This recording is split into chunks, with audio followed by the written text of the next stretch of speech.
Konmiya! How's everyone feeling tonight? Hello! How's everyone's Saturday going? I hope it isn't going wonderfully. Oh, hold on, let me drink some water. Hello, everyone!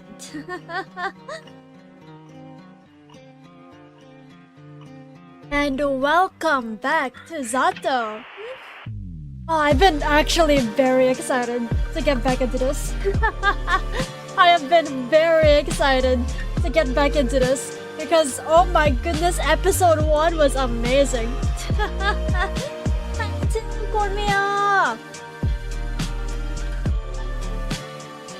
Oh yeah, I actually, like, I said this before when we first started the game, but holy moly, episode 1 was really good. I cannot wait to see what happens in episode 2. Episode 2, Marina, we are starting that tonight. Oh, so last time, we actually found out, well, that's the whole premise of the game, but Ira, the girl in this photo, is missing.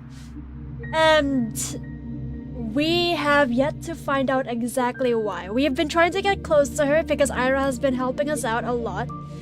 But you know, Asya, is still very unsure whether she did it out of the kindness of her heart because she is selfish. And then I went into a whole spiel about how sincerity isn't something that it can always be seen on the outside, but like, you know, that's not the point. That's like, but you know, that's the end of the recap. That is the end of the recap. Tonight, we are going to continue onto episode 2, Marina. Wait. I was about to hit a new game actually. I was about to hit the new game. Okay.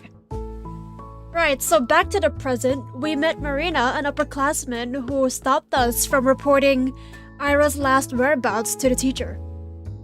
And now we are about to talk to her. She is going to explain to us exactly why.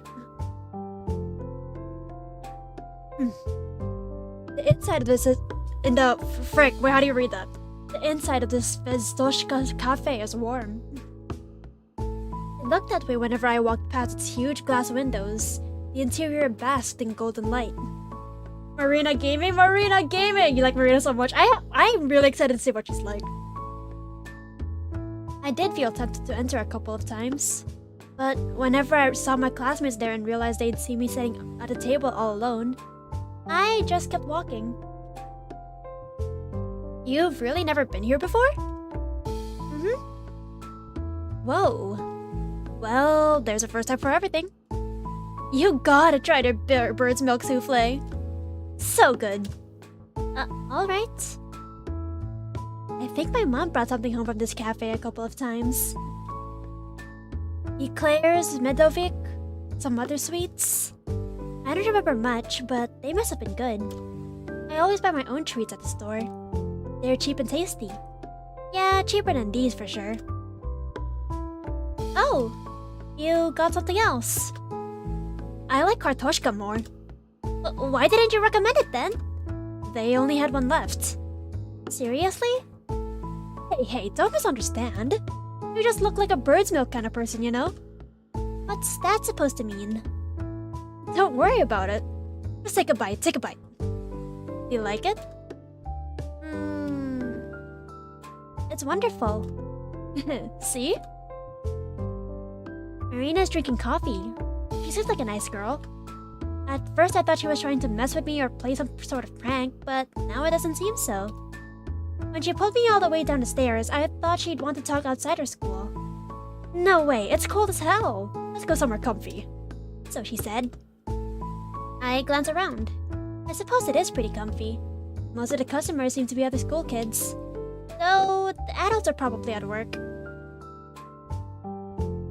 We sat at a table in the very corner, nestled just behind the window panes at a good distance away from everyone else. I looked back at my teacup. I wonder what Ira would order here. Right. Marina. So you know I met Ira yesterday? You see us? She chews and shakes her head. Nope. Then She told me about it. Uh-huh. So, yesterday, as far as I know, I'm the last person to have seen her. You met Ira? When exactly? I'm not sure. Around 8 in the evening, I think. Yeah, that lines up. She rang my intercom at 8:30. She came to your house? Yeps. She asked me to come out, and her voice sounded distressed. I invited her to come inside, but she refused. No, please, just come down. I need to talk. So I ran down, and... Oh! She looked so shaken. I've never seen her like that before. Not in a long time, at least. Yes, she looked rough when I saw her too. Right? I tried to calm her down, but she kept sobbing. I can't. You were right, I shouldn't have. I don't know. I don't think I can help it anymore. I don't want to go. It's okay. It's okay. You won't go. Ira, you won't go. No, I know. There's no more time left. That's it. I'm out, Marina. Don't say that. You can fix this. You can still... No, I can't. Nobody can. I can't even write anymore. I can't write anything. Ira. I held her while she stood there, weeping. I kept saying the same stuff. She kept saying the same stuff. I didn't know what to do. Then she said... She saw me. Just now, before I came here. Huh? That freaking... weirdo. Asya. She saw me like this. She saw me. Weirdo. Her words, not mine. She laughs. Don't take it personally. You know how Ira is.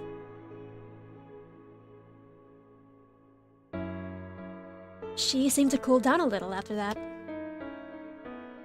Hey, you sure you don't want to come up? You can stay over at our place if you don't feel right. It's fine. I'm okay. I'll be going then. Wait, come on, just like that? Yeah. Bye. You're kidding me! And then she left. You didn't try to stop her? Huh? I mean, I can't, restrain her. And hey, I could ask you the same thing. You didn't hold her down with hands behind her back, did you? No, I didn't. I did just walk away, didn't I? But judging by Marina's story, looks like these two really were friends. What did she say again? She hasn't seen Ira like that in a while? So she's been in a similar state before. And now she's all messed up. All because she'll be forced to leave? So, why can't we tell anyone about this? Well... How much do you know about Ira's family? Admittedly, not much. I know they've had some issues because of, Ira's behavior. They say she'll be expelled and sent away after this quarter. That's about it. Well, you're not far off. Her parents have been catching lots of flack. Yes, but I still don't really understand it. What do you mean? I mean, even if they're getting criticized, sending Ira away, it just feels like they're giving up on her. Well, what do you suggest they do? Huh? We only have one school. If Ira gets expelled, she has to study somewhere. That's true, but it feels wrong. There must be other options. I guess some people learn at home, but I'm pretty sure you gotta be disabled to get a proof of that. And who's gonna teach her? Her dad works at the institute, her mom's a nurse. No one has time for that. Wait, I thought her mom was... I don't like it either. But I can see where they're coming from.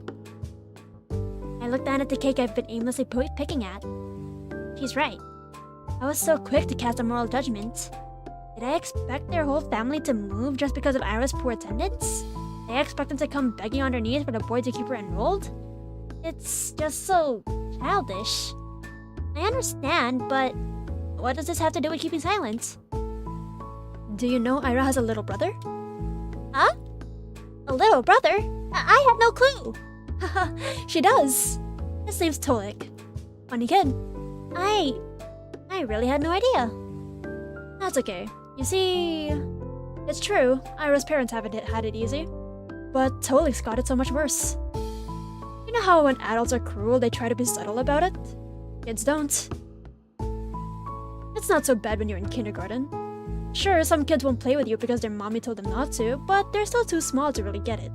It sucks, but it's not the end of the world. However, he's going to school next year.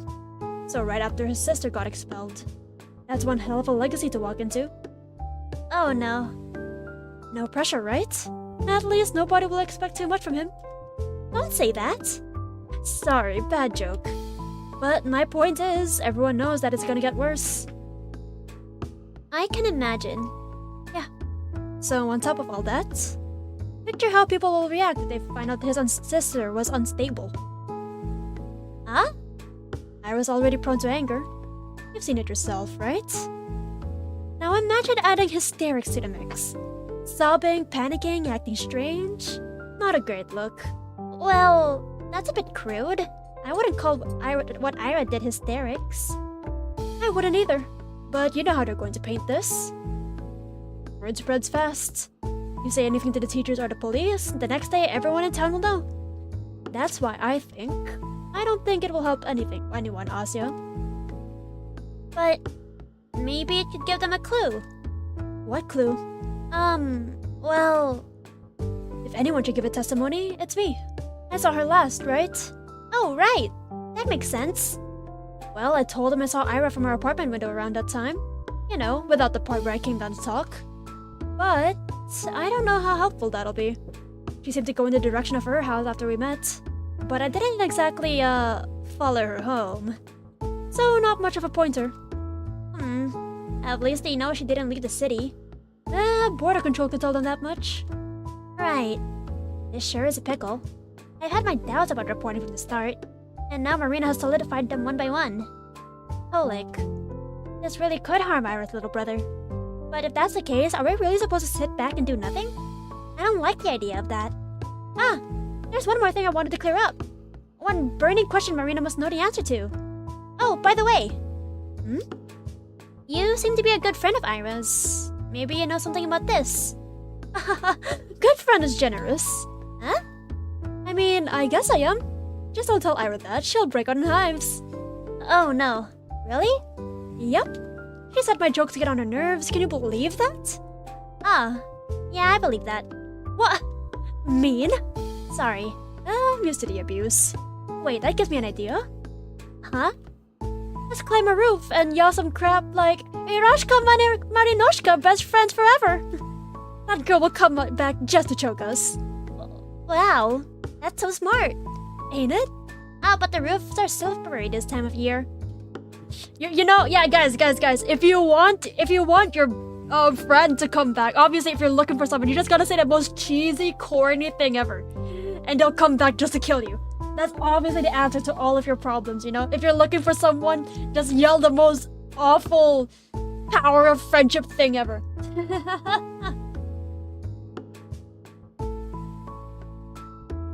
Aw, boo. We'll tie a rope around you then. But why me? You seem lighter. That's it? Don't worry. I'll hold you real steady. I have a strong center of gravity. So I'm doing the screaming then? Exactly. Oh no. I'm not good at that. Don't worry. I'll just pretend to lose grip on the rope. You'll shriek your lungs out. I refuse! Oh, that's so cute. That is so cute. Me rapidly approaching your location. No. Oh, Marina is really nice. I like her a lot. Also, no, yeah, I don't think bird's milk souffle is an actual... I mean, well, bird's milk souffle might be an actual thing, but I don't know about bird's milk. Do birds make milk? No, they don't. How long has it been since I last chatted with someone like this? It feels like forever. Marina, huh? We keep talking and I don't feel uncomfortable. Not one bit. Really, I haven't felt so carefree speaking to a person in a while. Should conversations be this easy? It feels like I'm cheating. Especially considering the circumstances. Just yesterday, we both saw Ira agitated and crying her eyes out. Birds don't make milk last you checked? Last you checked? How did you check that? Today we learned she never came back home. It's supposed to be terrifying. But for some reason, it's as if both of us are certain we'll see her again. As if there's no way things will not turn out okay. They have to. Oh, what the hell? Huh? Crap. Why now? So they finally let you in, huh, Shubito? This place has really gone downhill. Hey, Vadik. Marina. Huh? You two know each other? Look at you, getting a replacement already. Can't blame you. But come on, Shubino of all people? He looks at me. No offense. You're keeping tabs on all of my friends? How flattering. Asya, he's in love. Yeah, in your dreams. What's up, bro? Good to see you again. Bro, birds are reptiles? No. Their birds are obviously crustaceans. It's just funny how you always gotta have someone like that around. Someone like that? Marina menacingly lifts her coffee cup. You want this on your pants? Ooh, scary. You want to get banned from your single hangout spot? I won't. It'll just be a happy little accident. With your aim? Look who's talking. Asya, this guy couldn't aim for the toilet till he was 11. His mattress, however... Shut up, that's not! Garin makes sure none of his buddies heard that. He glances back at us, trying to look unbothered. Why am I even talking to you? Good question. Wasn't she your best friend or something? Huh? Jeez, why does everyone keep saying that? I mean, maybe I'm wrong. You seem to be having a snazzy time without her around. Having a good laugh and all. And? You were joking about it too. Huh? In class. You laughed when they declared Ira was missing. Well, she ain't my friend, is she? That bitch attacked me. That's not the point. You don't think she's really missing? I don't give a damn. And you don't really seem to either. Why should anyone? Ah, you're exhausting. And don't worry, the feeling's mutual. Well, whatever. I just came in to check if it was really Shubina over here. Thought it was hallucinating for a second. So what, they let you out in public now? Must be a big day for you. Having fun? She was before you showed up. 1, not talking to you. 2, learn to take a joke. Whatever. My boys are waiting for it. Oh, he's such a Disney villain, dude. He's such a Disney Channel bully. It's so funny. He'll walk up, like he and his buddies walking up to Anya like, hey, didn't know they let nerds like you in our hangout spot. He's so Disney Channel, dude. It's so funny. Ciao, ladies. Enjoy your evening. Why, thank you. With a sneering grin, Garin strolls back to his friend group. What the heck was that? I guess I shouldn't be surprised at running into him. Other kids hang out at the cafe all the time. Even so, it's like a bucket of cold water just got splashed over my head. Jeez, can you believe this? Yeah, I, didn't expect that. No, seriously. How can a man be so catty? Never thought about it. It's just pathetic. She glares at the table of schoolboys from across the room. Do you two know each other? Yeah. We played together as kids. Oh. It's a boring story. We got along when we were little. Then I grew into a normal person and he grew into a jerk. So we stopped talking. The end. I suppose it happens a lot. Yep. Well, I'm not exactly sad about it. It's like, bye-bye, don't let the door hit you on the way out. Speaking of which, wanna head out? No fun sitting here with those losers sticking up the place. Yeah. Let's go. I like Marina. Oh, I love her actually.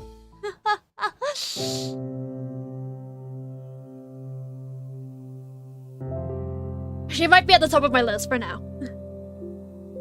The cold immediately stings our noses as we step outside. The sky is just as dark as it was when we went in an hour ago. It's a deep violet, one of my favorites. Marina huffs and grumpily pulls up her scarf. Man, I wish we had more cafeterias or something. Well, there's a pub. The pub... I guess we could get in. I've been told I look mature for my age. She's seriously considering it? Also, who told you that? If you want to sit somewhere, we can go to the, library. I realized how lame of a suggestion that was halfway through the sentence. Gah, and here I thought I was doing alright. Library? Huh, never thought of that. Well, if it's rather nice if you just want to, be at peace for a bit. Whoa, at peace. Isn't quite as important, yeah.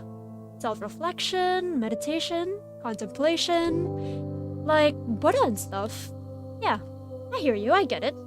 She is taking this way too much. She is taking this way too seriously. Hey, let's go to the library. It's good for peace and quiet. Oh, like the Buddha? That is not a normal response. That is not the usual response you would usually give. Buddha? Sounds great. I'll try it sometime. Thanks. You're welcome? I think I'll go home for today, though. Yes, that's alright. I was thinking the same. Well then. It was nice talking to you, Asia. Sorry about the whole Vatic thing.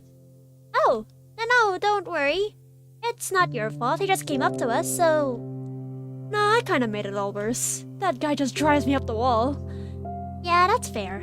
I guess Ira and I have that in common. I think Ira and you and everyone has that in common, bro. Siddhartha Gautama, bro. We are not putting an agenda on the Buddha. Did she really throw a friggin' chair at him? Yes, she did. Hey. I'm sure she's fine. You are?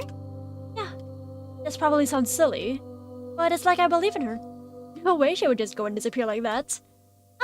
I think what you get what you mean. Ira's really tough. Exactly. She's not going down that easy, yeah? Yeah. Yeah. Well, I'll be going then. See you around, Asuka. Bye-bye. See you. Asuka. Asuka. Dance Monkey King or I'll trap you in a mountain. Marina energetically waves her mitten at me and runs off down the road. I wave back before going my own way. I shoot a parting glance at the cafe. There's a table occupied by Garen's friends, and ours is... I never paid attention to it, but the table we sat at is half obscured if you look at it from the outside.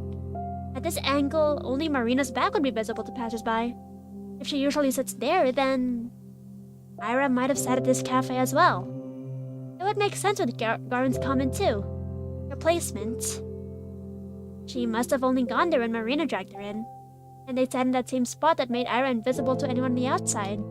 I wonder if that was intentional.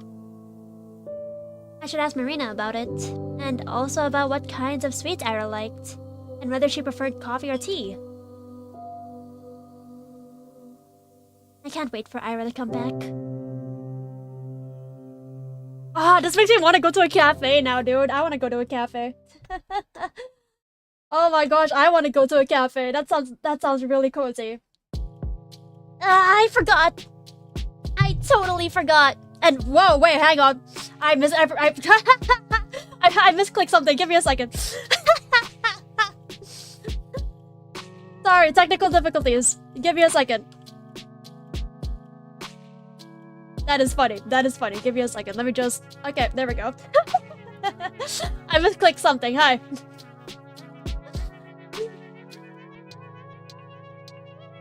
Why do I still have that on? It's funny. It's funny, that's why. Why was I in a wedding dress? I think you would know, bro. Heart emoji. I'll see you at the ceremony tomorrow. I forgot. I totally forgot. Garen came up to us and just slipped my mind. I wanted to ask Marina about the man Ira was seeing. I didn't feel like something she would do, but after everything I've learned, I'm not sure if I knew Ira at all. We don't talk much at breakfast, but I asked my parents if they heard about her disappearance in the morning. Dad said about what I'd expected. Gretchen's daughter. Yes, we got a notice. You know Ira's dad? Did you see him yesterday? No, we're not acquainted. I don't think he came into work. I see. Do you think they'll find her? Of course they'll find her. It's not a big city. That's true, but there's still been nothing since the news came out. It's been a day. The police would know if she left to the control post. I suppose. It just doesn't feel like anyone's looking. They are. A few of my colleagues went in for questioning. Really? Nothing came of it. It's just a big waste of time. I don't see what someone's teenage rebellion has to do with us. Mom slowly shook her head. Poor girl. This made me feel a little more determined. It's clear the attitude towards the case is pretty much the same between both kids and grown-ups. But it does sound like there's an actual investigation going on. But the police aren't just sitting back. At least there's that. No updates? I haven't heard anything. Yeah, me neither. Boring. The boys at the desk next to me are copying my homework. Everything is already back to normal. The same conversations, the same digs. Hey, at least Shabina here got herself a new friend. Yeah, what's up with that? Got kicked out of the library? I can't go to a cafe now? Oh, look who's getting sassy. We're only curious, you know. It's rare to see you crawl outside your little cave. And what of it? We're just so proud of you, putting yourself out there and all. Wanna hang out with us while you're at it? Huh? Man, what are you doing? What? It could be fun. No, it couldn't. Shabina, don't listen to him. Well, how about it? Come on. You're probably all sad after your Iroshka went MIA. You gotta cheer up a little. She's fine, leave her be. We can all go to the movies or something, hmm? How's that sound? I don't... Jeez, he's just messing with you. Vadim, drop it already. Dude, don't ruin it. She was about to agree. Such an asshole. I wasn't going to... Classmate A character development? You're feeling bad for her now? Is it? Is it character development, or they're just honest about not wanting her around?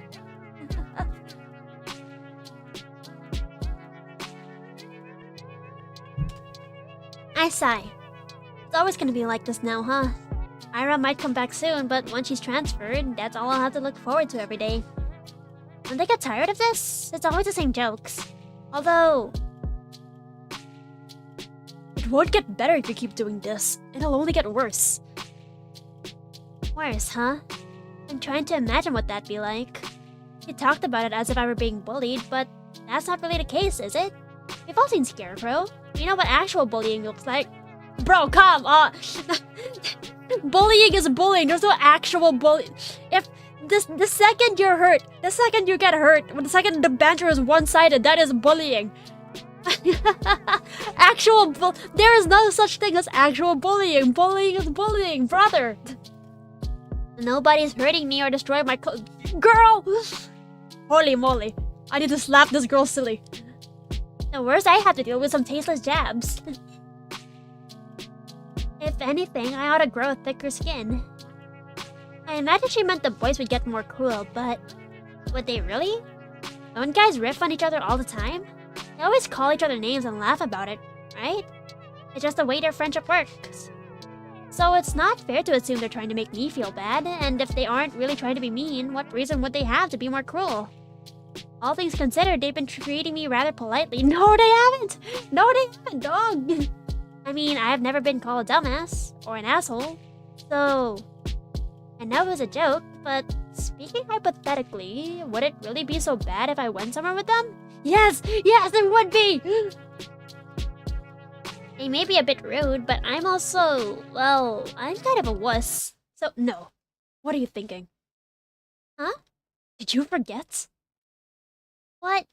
Did you forget the last time they caught you all alone? That was a prank. That time, No. It was my fault. I just overreacted. I always do. You will overreact again. It will happen again. But Garen wasn't with them. It wouldn't happen now. It wouldn't be the same. That's right. He'll make it worse. Sorry. You're right. I understand.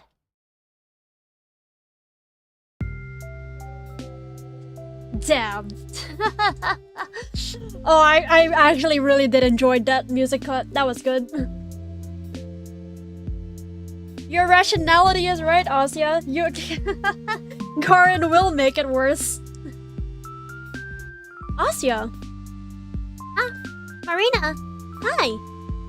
Marina runs to me across the hallway. I feel a little better right away.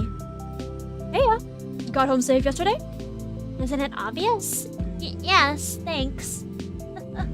The music cut into the game is masterful, bro. You love it? I agree, dude. It is really masterful. Like, they know when to cut the music, and that is great. You're pretty sure Asya will still believe in Garen? That's the point in believing everyone has some good in them, doesn't it? Yes, thanks. You? Almost died. What? Okay, so there's this hopscotch on the way to my house. He slipped. Can you believe that? They didn't even send it. That's a hazard. A deadly hazard. Unforgivable. That's what I'm saying. I told my bro to file a complaint, but he just blew me off. Imagine that. That's so terribly rude. I'm basically crippled and he doesn't even care. Oh no. Is it that bad? My butt hurts. Ah. Get well soon. I actually like their dynamic so far. It's like, Marina's so dramatic and Asya just plays along. It's actually so good. We chat about dumb things like that for a minute or two. I still can't wrap my mind around how natural it feels. It's so much fun, but I can't shake off the feeling that we're starting to stave off a question no one wants to hear the answer to. Marina has been nice enough to set an easygoing atmosphere. It's only natural that I should be the one to ruin it. By the way, have you heard anything from Ira yet? If Marina were a dog, her ears would droop. No. You? No. We never had each other's contacts. I see. Should have figured. I doubt she'd call me even if she had my number. Marina was the person Ira went to. If she did get in touch with anyone, it would have to be her. Her or... Ah! Actually, I wanted to ask you about something. Oh, what is it? I look around. The hall is rather crowded, more than I would like. I'm not sure it's a good place to discuss this. Marina seems to understand what's on my mind. Hey, how about we talk about it after school? You don't have any plans, right? Top tier analogy, you'll use it from now on. If someone was a dog, your ears would droop. Yeah. I think Marina would be like more. You know how like people act more dog-like or more cat-like. I think Marina would lean more towards dog. I would be more of a cat. I'm free, so yes, that would be great. Sweet. I got 5 lessons, so maybe right after. All right. Later then. I gotta get back to my friends. Okay, see you. She returns to the group of girls on the other side of the hallway. So, Marina is pretty popular. Well, duh. She's a really outgoing person. Seems like the type that can get along with just about anybody. I'm just not used to people like that paying attention to me. It doesn't feel real. As if it's breaking some sort of unspoken rule. As if it's yet another way the universe has allowed me to cheat. The school day passes slowly. The boys don't talk to me after our short morning exchange. That's good. The room felt like it was buzzing with gossip only yesterday, but everyone seemed to have already lost interest. What more is there to say? I figured that's how it works when someone you don't exactly care for leaves a picture. If Ira had never stood up for me, I'd probably feel the same. The Russian lesson drags on and on. They called me to the blackboard last time, so I should be safe today. My thoughts drift to a different place, and my eyes wander. Ah! The windows! Thin frost engravings have begun appearing on the glass. Oh, I wanna go to a snowy place! I wanna go to a snowy place! Later than I expected. Maybe the humidity levels haven't been right. They always draw it swirly in cartoons. I wonder why. The frost I tend to see is nothing like that. It looks more like an imprint of a prickly pine or a clear surface shattered into fractals. A maze of edges expanding and folding over one another. It forces you to focus and unfocus. It pulls you in like a kaleidoscope. It makes it so that you look at it, into it, and through it. Into the same repeating pattern of white barbs, an ornament of needles upon needles upon needles, upon needles upon needles upon needles upon needles. A glass that's shattered without being broken. An edge without a piercing point. I think I've seen something like that before. Right. It's just like that time. The pattern manifests itself in jagged lines. It draws closer and closer. It invites me in. I almost understood something back then. I almost realized something very good and important. I wasn't in the right state at the time, but maybe now. Maybe that's why I'm seeing it. Maybe it's time. If I just look closer, strain my vision. The concentration of sharp edges is so dense, my head and skin and eyes begin to sting. Is there a form? A shape? A sign? A number? No. It's not enough. If only I... no, it's too much. Too bright, too beautiful. It's so overwhelming, my eyes blur. It's so beautiful, I might cry. It's too much, it's too much, it's too much, it's too much, it's too much, it's too much, it's too much, it's too much, it's too much. A bird flies past the window. Huh? I look around. Everyone is quietly writing in their notebooks. Did anyone hear that? Did anyone see? My eyes snap back to the frost-covered window. It's lovely. Ooh.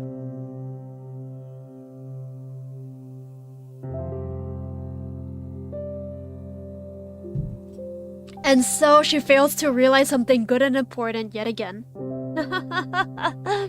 I wonder what she was about to realize. I wish I could see all the magic that the snow makes. I've only seen snow once in my life, and it was in Korea, man. I want to see it again. I want to experience what it's like to be in a snowy area. The snow is falling lightly on the yard. The long gray clouds glide placidly across the tundra. I stand by the main entrance and wait for Marina to show up. She should be free at the same time as I. So, why isn't she here yet? It's been a couple minutes. A thought occurs, or rather, an unpleasant memory. A letter prank from many weeks ago. Did she have... No, that can't be it. Marina isn't like that. I walk down the steps. She might have thought we're meeting in a different spot. It's not like either of us specified we'd be at the school gate. It must be a misunderstanding. Maybe she had PE and used a back exit? I'll scout the perimeter just in case. The snow around the yard is deep and somewhat bothersome to trudge through. Because of that, when you see someone go behind a school, you know they're either doing sports or trying to smoke without being noticed. I don't believe Marina smokes, though. Oh? I hear soft voices coming from behind the gym. Aha! Marina's class must be getting out of PE. I knew it. Maybe I can catch her there. Don't mess with me! Oh, wait, what's happening? Oh, wait, what's happening? Quiet, damn it! I told you, I don't know. I'm sorry. What? You know what's going on, don't you? Think I forgot? He's been saying random shit, staring at nothing. Mom's getting real worried, and you know this, right? Right? The boy's voice is so shaky, it takes me a moment to recognize Miss Garin. Wait, Garin? This anxious? You had this, Marina. Vadik, I'm begging you, please. Please, I don't know what to do. I'm sorry. I don't know. I wish I did, but you got better. Listen, don't give me that. I have a pair of eyes, alright? I know you're not the same or whatever, I get it. But you're functional. So I need to ask you, please. Oh, what's happening? Oh, what's happening? What? Fred, I wanted to back up all sneaky-like. Man, did that backfire. Why did I have slip? Asu? You...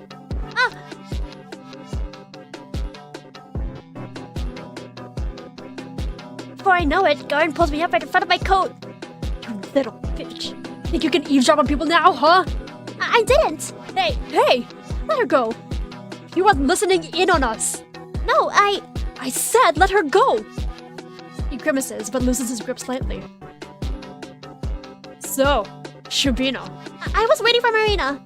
We were supposed to meet up after school. That's right, we were. Though, I thought we'd meet by the gates. You weren't coming, so I thought I'd look for you. And when I crossed the corner here, I slipped and fell. Jeez, are you okay? Yes, I think so. Oh, okay. So what, you're saying you didn't hear shit? No, nothing. Yeah, right. You suck at lying, Tribuna. I'm not. Damn it, Vadik. Drop it already. Whatever. Sure. What? You almost throw me to the side. Marina runs up and saves you from yet another humiliating fall. Piece of shit. I don't believe you for a second. Try and blabber about this to anyone. See where it gets you. Watch your tone. She's got nothing to do with it. You're defending her? Why? You know she just heard all that stuff about you. You want help or not? Garin clenches his fist. Oh! Marina doesn't look at him, instead helping me get the snow out of my clothes. So you have a way. We can talk later. Oh wait, no, why not now? I mean, she totally heard everything we said, right? Might as well. Actually, why don't you do a little recap? How about it? Come on, go ahead. Ha! Think you're being clever? This'll come to bite you in the ass, Marina. Yeah, I think I've had enough of you today. Asya, let's go. Ah! She grabs me by the arm and pulls in the direction of the schoolyard. Does she just like dragging people around? Hey, Marina! You know where to find me. Marina says to turn around to see Garen's barely hidden pain expression. What's going on? What's going on? Oh my gosh. He glares at me. For some reason, it doesn't scare me at all. Oh my gosh, what's going on? That's actually fire.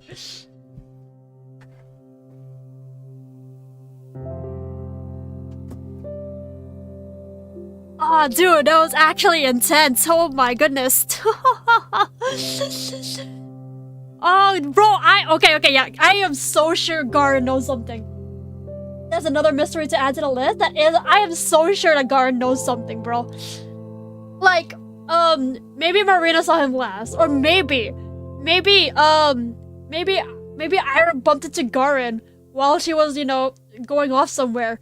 Oh my god, I am so convinced. He knows something. Before long, we're out on the street. Marina runs her hand across her face with a frustrated moan. Ah, what a mess. Sorry you got dragged into that, Asuka. No, I'm alright. I should be the one apologizing.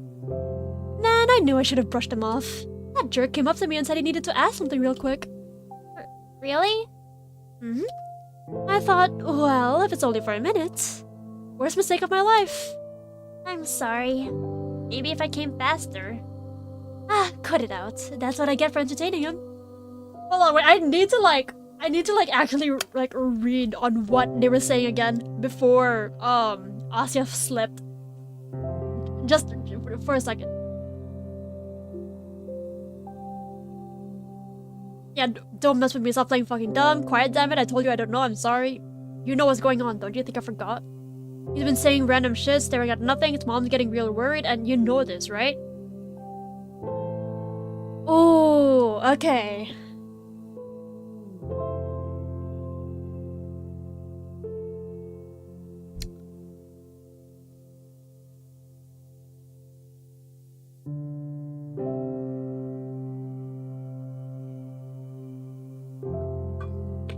I know you're not the same or whatever, I get it, but you're functional.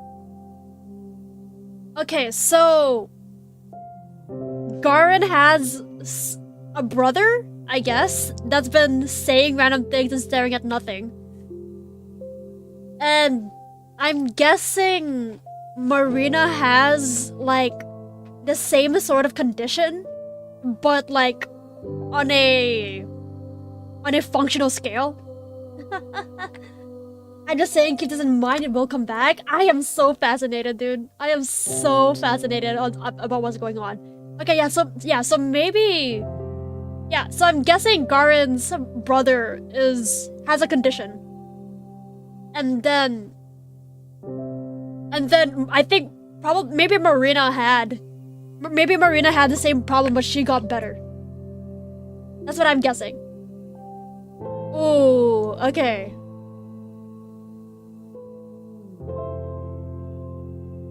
Ooh, okay. I'm so curious. I can't wait for it to come back, become relevant. That is fascinating. Okay.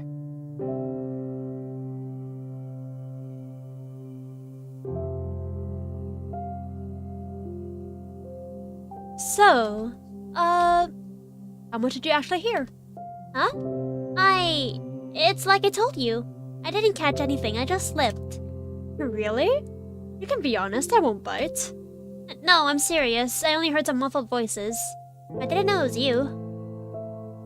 Okay, that's cool then. So, is everything fine? He was in a really bad mood. No kidding. Been a while since I last saw this guy so cranky. I'm all good though. If you say so. Please be safe. Ah, tell that to Vatic. That squirt better watch out. She probably slapped her bicep. Oh my goodness, girl boss. I've been to the gym. I've held weights. 10 kilo deadlifts. That bum doesn't know who he's messing with. Whoa. I'll let him know. Marina's voice sounds so carefree. Does she really believe me? If Garen's right about one thing, is that I'm just no good at lying. But you know what? That doesn't matter. Marina would be happiness if I forgot about it all, so that's what I'll do. Girl, no, that's not how you should think. Girl, no. Maybe she would be happy as if you forgot about it all, but like, that this is relevant information that you should be, maybe thinking about. I think you should think about this actually. Asya, please. Asya, for once in your life, think about yourself. Think about the bigger picture. Asya, holy moly. And then my lie will circle back to being true. Bet you didn't think of that, huh? Anyways, I'm hungry as hell. You wanna grab a bite? We can go hang out as Zvezdoshka again. Zvezdoshka's nice, but I don't have that much allowance left. Oh, I hear ya. Wait, don't tell me I made you empty your pockets yesterday? I didn't know you were running short. No, don't worry. I'm glad we went. I've been looking for an excuse to eat there anyway. We could get something from the store this time if you don't mind. Sure thing. I was just thinking, wow, it's perfect walking weather. It really is. We leisurely make our way down the street, chatting about this and that. Turns out Marina goes to this cafe several times a week with different people. Oh, so Marina's rich, I see. Classmate A on Monday, classmates B and Z on Wednesday, classmates D, E, and F on Friday, and so on. Sounds fun in theory, but I'd probably die if I had to live like that. It's not that bad. If I really don't want to go, I don't. Still, it must cost you like quite a lot. I guess. I got plenty of allowance, so it's whatever. Oh, I see. That's nice then. It's good when parents are so understanding. Though I wasn't really talking about money. I wouldn't know. I live with my big brother. He doesn't care as long as I don't bother him. And I don't bother him as long as I have cash. It's like we have a contract. Oh, wow. That's pretty cool. I think you guys should give me cash too. Think? Yeah. I mean, it sounds fun living with your sibling. And you get to eat treats at cafe all the time. Not all the time. You think that I'm some sort of sugar addict? I am. I am. I don't know about you, but I am. I would guzzle a pack of Skittles in 10 minutes tops. So that's where you get all that energy.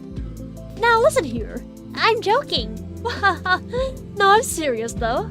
I don't just stuff my face there every day. We go to the movies pretty often. At the community center. You can tag along sometime if you want. You mean it? Of course. The more the merrier. Though, I don't know when we'll get any new films over here. Oh, I heard they're bringing in an American flick next week. We have to go. Really? I'd love to. Then it's settled. I want Marina, Asya, and Ira to go to the movies together and just have a fun time. Community center movies are such a vibe. I wouldn't know. I've never gone to the community center.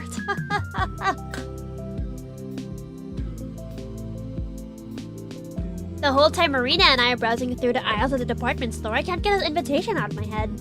We'll go to the movies. The dichotomy between Garen inviting her to the movies and Marina inviting her to the movies is so crazy. Is this game just a visual novel? Yeah, it's just a visual novel. It's a really good one though. We'll go to the movies. To a Hollywood film, no less. I'm so happy it's Saturday. A new week can't come soon enough. Isn't that funny? I got the same kind of— Oh yeah, I was just saying about that. I was just talking about that. I got the same kind of invite just earlier this morning. But everything about that, even if those boys were only joking, everything about that made me feel disgusting. Funny that Funny that. Man, I can't wait to get out of here. The store? The city, dummy. Ah! Oh, really? What, you don't? Well, I like it here. I think it's very pretty. Can't argue with that. I just wish there was more to do, I guess. I know they're planning to expand the place.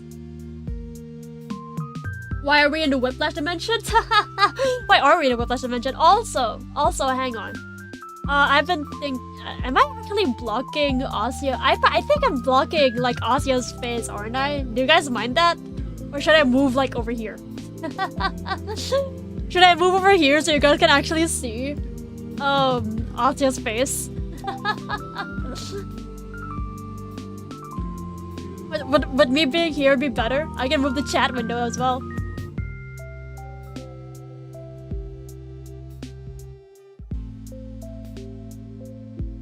Asya expressions are cute. Yeah, Asya's expressions are very cute. Actually, you know what? I'll leave you guys there. Should I? Wait. Okay, wait. Give me a second. I'll be over here, and then you guys can join me in this spot. Yeah. Okay. There we go. So now you guys can see Asya's expressions. We're on the left side. Right side.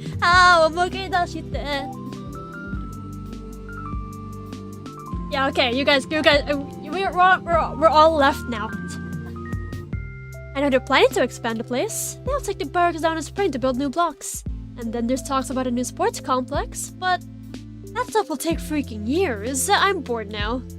Oh, The Mexico dimension. I had no idea about the barracks. Really? You really live under a rock, don't you? It sure seems like it. Well, now you know. Point is, there's jack all to do here. Can't wait until I'm in school. Just a year and a half left. You know where you'll study already? No clue. I'll see where life takes me. She is literally me. She is me for real. I'm a person of countless talents. Who knows which one will be my calling? Whoa, really? That's pretty amazing.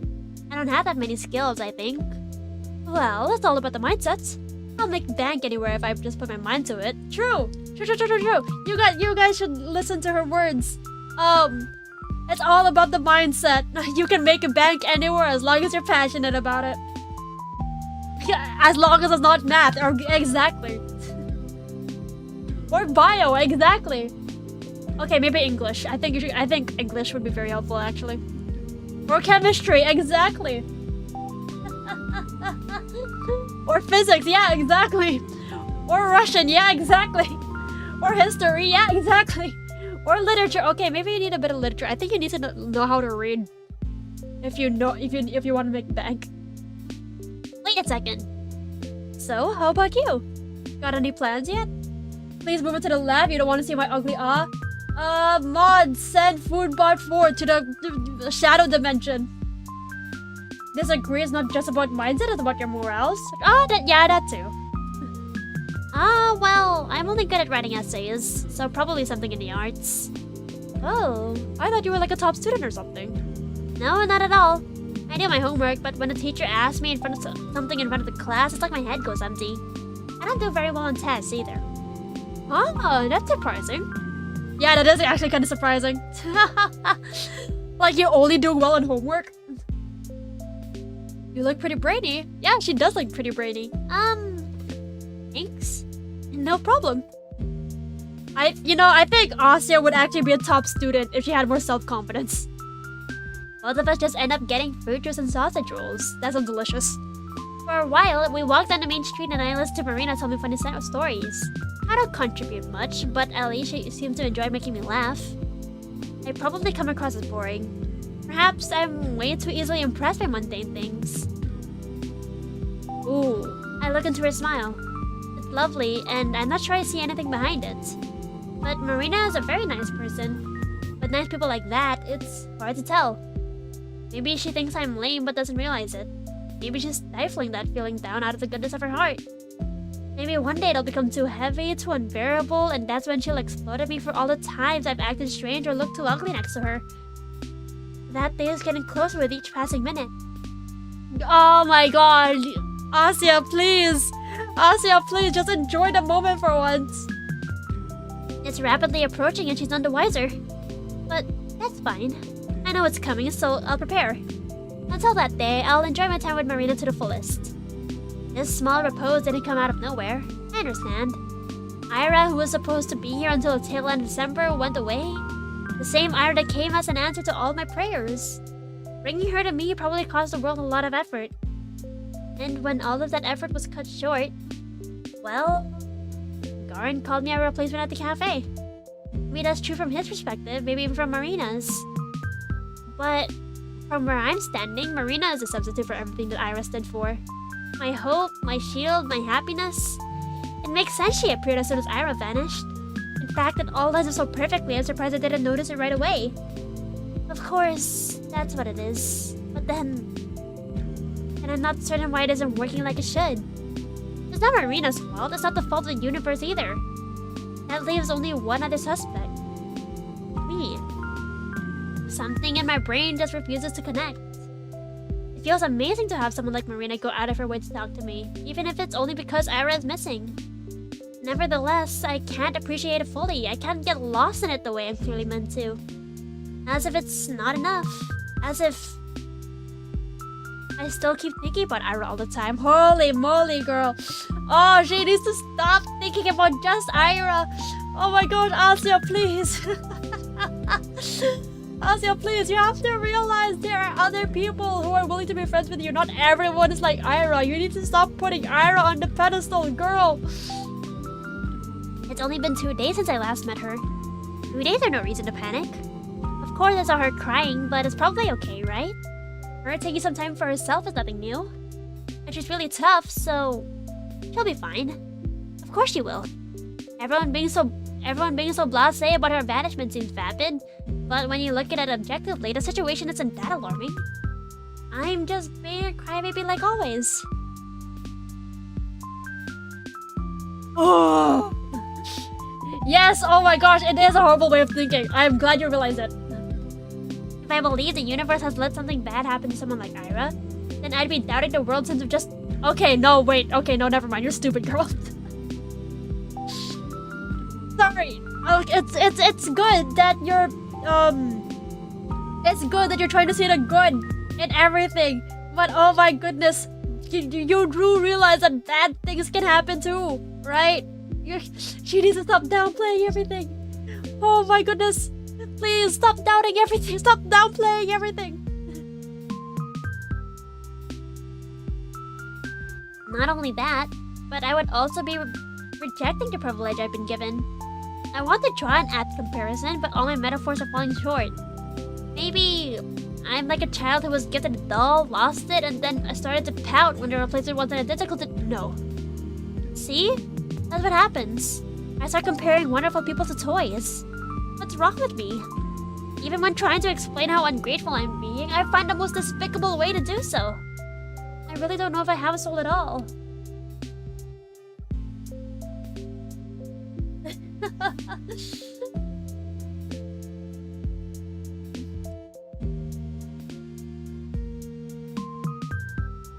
Is this obsession? Would I would call her fixation on Ira a bit of an obsession, yeah. Like she don't like even when she's with someone else. Okay, like no, to be fair, the way they met was because of Ira. So I don't like blame Asya for what is it? For like thinking about Ira when she's Marina. But like if she's thinking about her all the time, even when Marina is trying to do something else with her, that's like starting to put her on a pedestal, I think.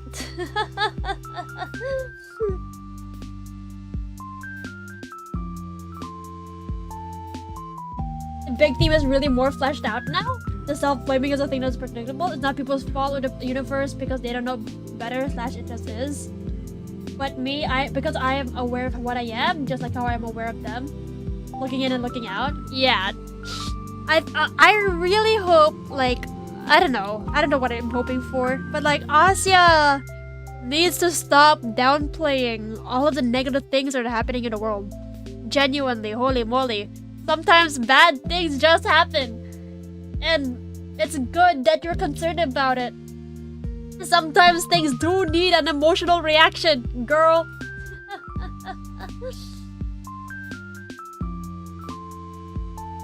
The art style looks great. It does look great. I like it a lot. Are you okay? Marina looks at me expectantly, holding her hands up to the hot airstream. In our aimless strolling, we've reached a warm bench next to the back entrance of the research center. The snow around the chutes has melted, forming uneven splashes of dark soil lovingly sprinkled with months-old cigarette butts. Huh? Yes, why? You look kinda down. If you're tired of my blabbering, you can just say so. I can get a bit carried away. No, I was listening, really. Yeah. I just figured you're too polite to tell me to shut up. I wouldn't. I like listening to you. Honest? Yes, honest. Your stories are fun. And you have so many friends, I'm surprised that, I appreciate you making time for me at all. Please. Am I supposed to sit on my butt eating cake while Ira's gone? I mean, just yesterday. We actually have important stuff to talk about. And heck, it's nice to break up from the schedule every once in a while. Variety is the spice of life, yeah? Ah, right. I kind of put a damper on your plans. Sorry. Dude, I just said it's cool. I like talking to you. It's like relaxing. Relaxing? Yep. It's weird saying that with a disappearance and all. But when I discuss this stuff with you, it doesn't feel so scary. Ah! That's amazing. I've actually felt that way since yesterday. I thought talking about such things should make you anxious, but it doesn't feel that way at all. Right? Now that's scary. What kind of therapy is that? I had to say, I think Asya needs therapy. This girl needs help, or I don't know, it feels like everyone is so isolated to each other just by talking to each other, like no one can penetrate into their hearts and all this observer can do is observe. No, yeah, I get it.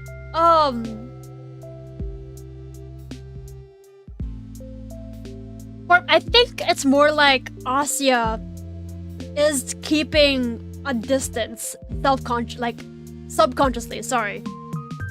Like, it feels kind of that way to me. Like, despite all of the bonding, Asya does feel still quite distant from everyone. I'm not sure if that's intentional or not, but like, to me, it feels like, I don't know, it's part of her self-blame that's not allowing her to really connect with someone else. Because she's too, I don't know, I guess she would be too unconfident. She's preparing for them to hate her. I think that's why she feels so distant. She's preparing for people to hate her. Like, she monologued about that herself. Like, she's expecting, or rather she knows, quote unquote, that Marina's gonna get tired of her someday. So that's why, like, she feels distant and the writing feels like they're not connecting truly.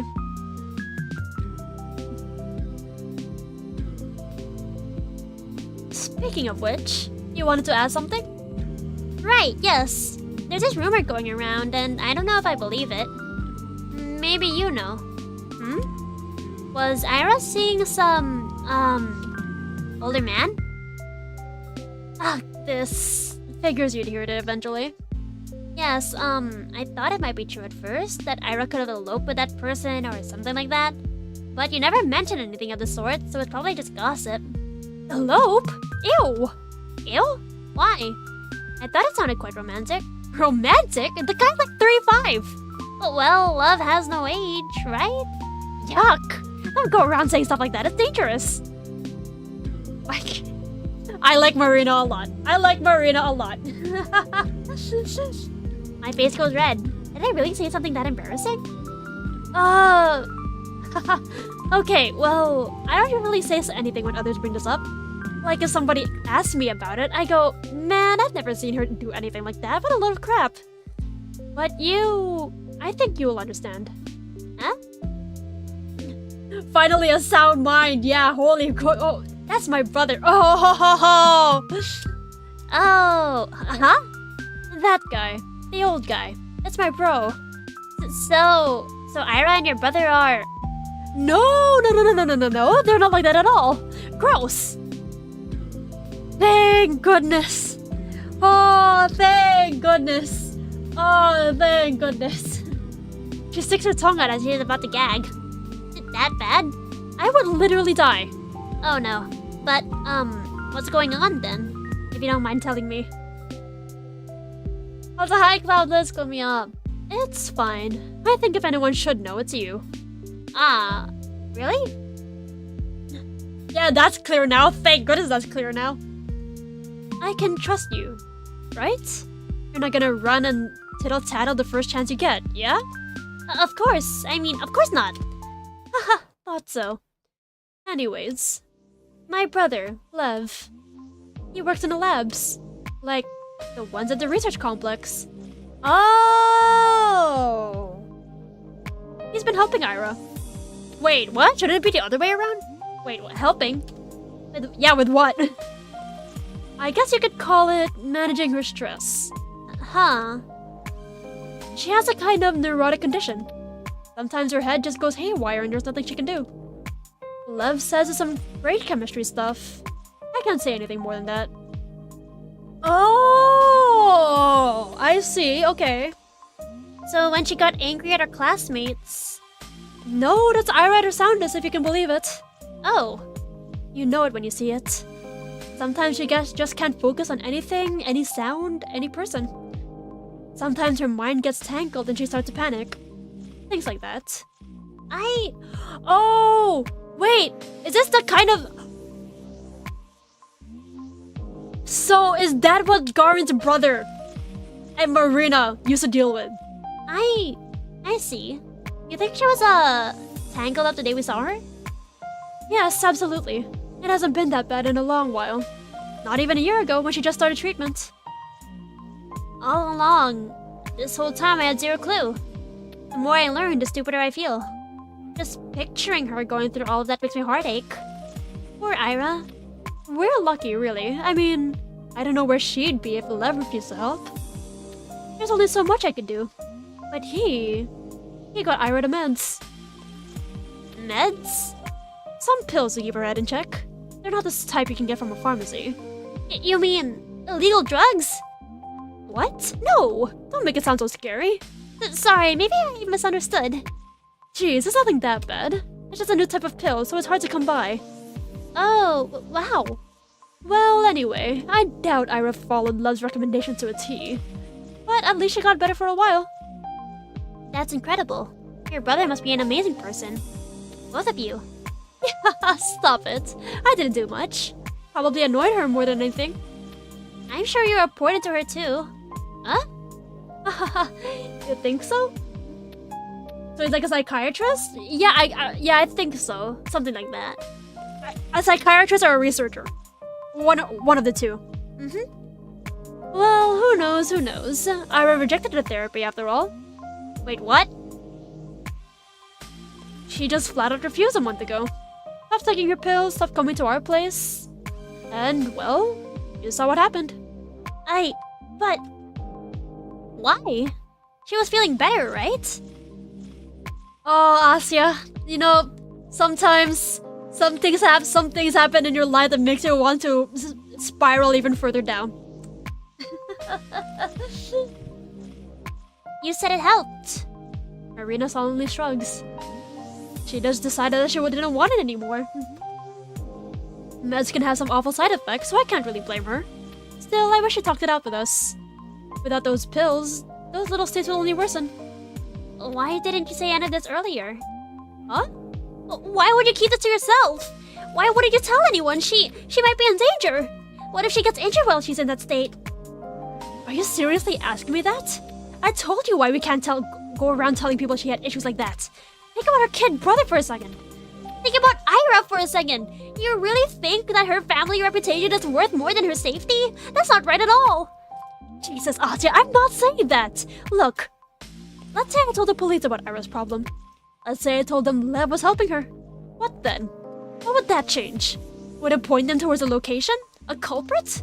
Maybe I'd give them a motive. Yeah, I guess there's that. But so what? What do you mean, so what? They'll know she didn't just run away because she was rebelling or throwing a fit or anything silly like that. Then everyone will understand it's serious and everyone will work hard to find her. No. No. That's not how it works, Asya. That's not how it works, Asya. I know you have good intentions, but that's not how it works. Is Asya not right? Look, dude. Ira was already disliked. Ira was already disliked by everyone in school. The teachers didn't care about her going missing now. Why would...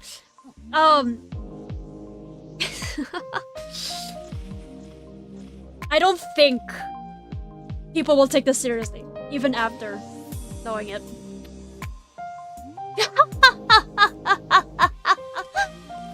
Marina's bitter laugh is sharp enough to sting.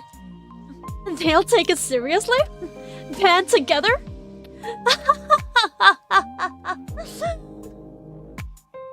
Asya, you should be on TV or something. Listen, Asya. Asyenka. Yeah, that's not how it works. That's not how it works at all.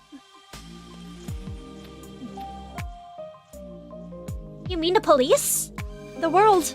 You think everyone will suddenly feel bad for her? That's cute. Let me tell you what people will actually say. People will say, oh, that makes sense. I always thought there was something off with her. That's right, she was totally messed up in the head. Yeah, this was bound to happen. Stick people can just snap. It's sad, but what can you do? No point in looking now. Betting a 10 she killed herself in a ditch. Betting at 100 she froze to death. Shut up! Don't say that! Stop lying to me! I'm not lying, damn it! That's how it's gonna go and you know it.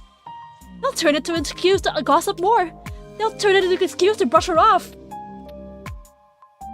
Her life, her choices, her disappearance, everything. Even if Ira's really gone, everyone will remember her as that. They'll be the basket case that always had it coming. Does it have a nice ring to you? That's just not right. It can't be right. It's a hard pill to swallow? Marina. Be mad at me all you want. I'm also... You have no idea how mad I am. But if I betrayed Ira's trust like that, I'd never live it down. I'd hate myself for the rest of my life. Is that what people actually think? Yes. Yes, that is how people will actually think. Look, I am all for seeing the good in people. But in the end, Ira is not important to the majority of people's lives.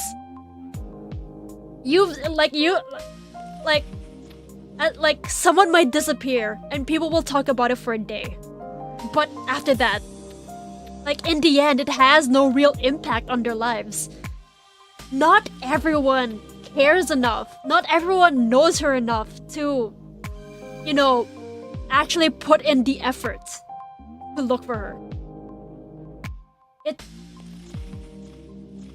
That's just how this works. It's sad. It makes me mad.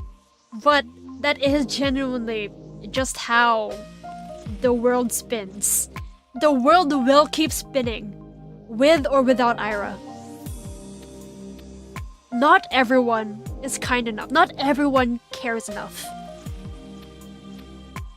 It's sick. It's a very hard pill to swallow. But in the end, no one cares about Ira except those who are very close to her already. So why are you telling me this? Because she told me you looked up to her. So I believe you, understand. Maybe I was wrong. You think Ira would want us to tell everyone about this? Think she'd come back and thank us? And a blessing from beyond the grave? Don't talk about her like that. Come on now. Asuka, you gotta face reality. You know how everybody will react when... No, that's not what I mean. I wiped the tears and snot that have apparently been pouring down my face. Don't talk about her like she's dead. Marina's lip trembles. She quickly sniffs her nose and fixes her collar. I don't really believe she's dead, you know. I want you to understand, alright? Ira kept silent for a reason. I don't know if she's right or wrong for that, but I get it. When people learn about those things, it never turns out good. It's just degrading. I understand. Do you? Yes, you're probably right. Not about everything, but about Ira. I can understand that. But, Marina, you're also afraid, aren't you? Huh? If everybody learns about your family helping Ira with her condition, they'll suspect Lev, right? Ah, well, you said he got her this rare medication. Did Ira's parents know about that? No, but...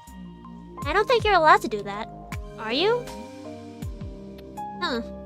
Marina, you're a little selfish, huh? No, I'm just... It's okay. I know you're worried about Ira. Really. You helped her because you cared about her, right? Your brother, too. Of course we did.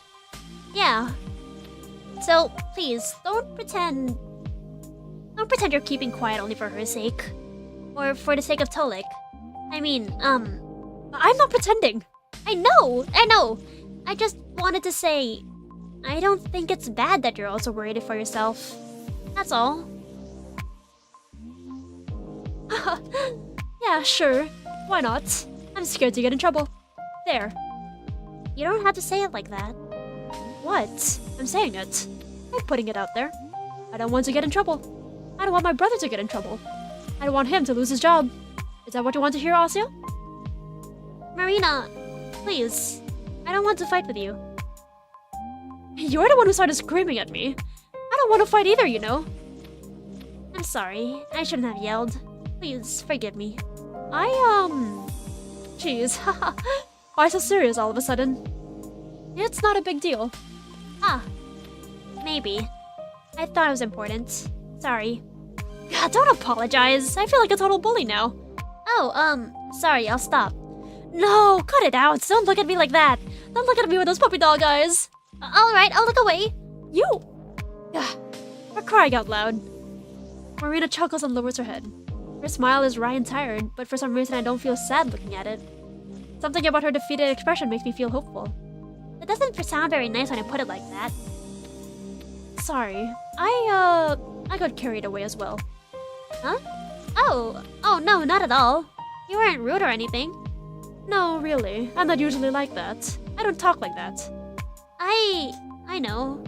And you're right. I said it in a nasty way, but you're right. I can come up with 100 of these noble excuses, but they're just that, excuses. I'm just trying to keep my nose clean in the end. It's really lame, haha. That's not true. You need to look out for your own family too. All of the good you did for Ira's sake still matters. Please don't belittle it like that. Maybe it does. Blah, I don't know anymore. Everyone's just looking to save their own skin at the end of the day. Every man's an animal, yeah? That's not what I meant at all. No? I think you're still a very good person, Marina.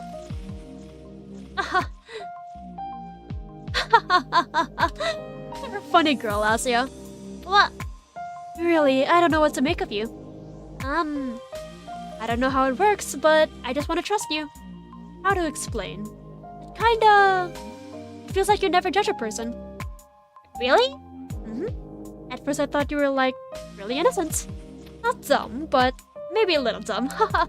Sorry. I don't think that's really true, though. I don't think you're naive. You know, I can usually make an easy read on people. With you, though. Well, maybe it's because I only met you yesterday. But you're really nice, Asya. Nicer than I could ever hope to be. No, please don't say that. Nice is meaningless when applied to me. I'm not really charitable. I'm not really kind. I'm not really honest. I've been nothing but a hypocrite since the whole conversation. But Marina says all of these things so genuinely, I don't have the strength to shut them down. It's like that love letter, only the other way around. Her kind words aren't really true. This time I'm aware of that, while Marina herself has no idea. Does that diminish the value of those words? No. Marina didn't choose to be wrong. Kindness can be misguided, but it still deserves appreciation. Real or not, it deserves gratitude. Thank you. I'm not sure if what I said counts as a compliment. Of course it does. Oh, that was a good conversation. that was a good conversation.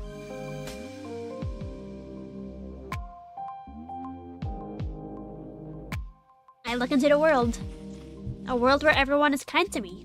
A world where every sight I see is beautiful. An unjust, lovely world. Its kindness is misguided on a scale that I can't even fathom. But calling it misguided is an insult to the universe itself. What do I know about what's worthy and what isn't? At most, I'm a conceited gnat. I shouldn't even try to understand the what's and whys. The only thing I have the right to do, the only reasonable thing for me to do is to say thank you. So, I'll do just that. I'll say it. I'll say it as many times as it takes to get my feelings across. In other words, I'll say it endlessly. Thank you, thank you, thank you, thank you, thank you, thank you, thank you, thank you, thank you, thank you.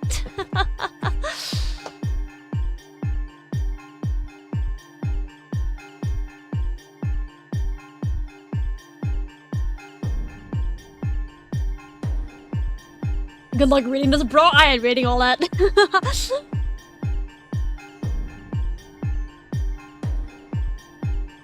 It's not enough. My life is finite, and so is my gratitude. It'll never be enough, even if I keep on living until the dying sun swallows the earth. It's a promise I'll never fulfill. So I'll retract it. I apologize. I need to try a different approach. The number of gratitudes I can express will always be finite and meager. But what if the gratitude itself becomes infinite? An expression of endless gratitude. Is that possible? Does it sound right? I can repeat my thanks for as long as I live, like a pulsar emitting wave after wave of electromagnetic radiation. Yes, just like that. A pulsar's radiation travels endlessly inside a vacuum. Mine should be able to do the same. But right now, my signals keep getting buried under the 10,000 kilometers of our planet's atmosphere. They're too weak, they dissipate under the weight of over 5 quadrillion tons of air. Well, not as much as they travel straight up. But I'm not good enough at math to do the numbers.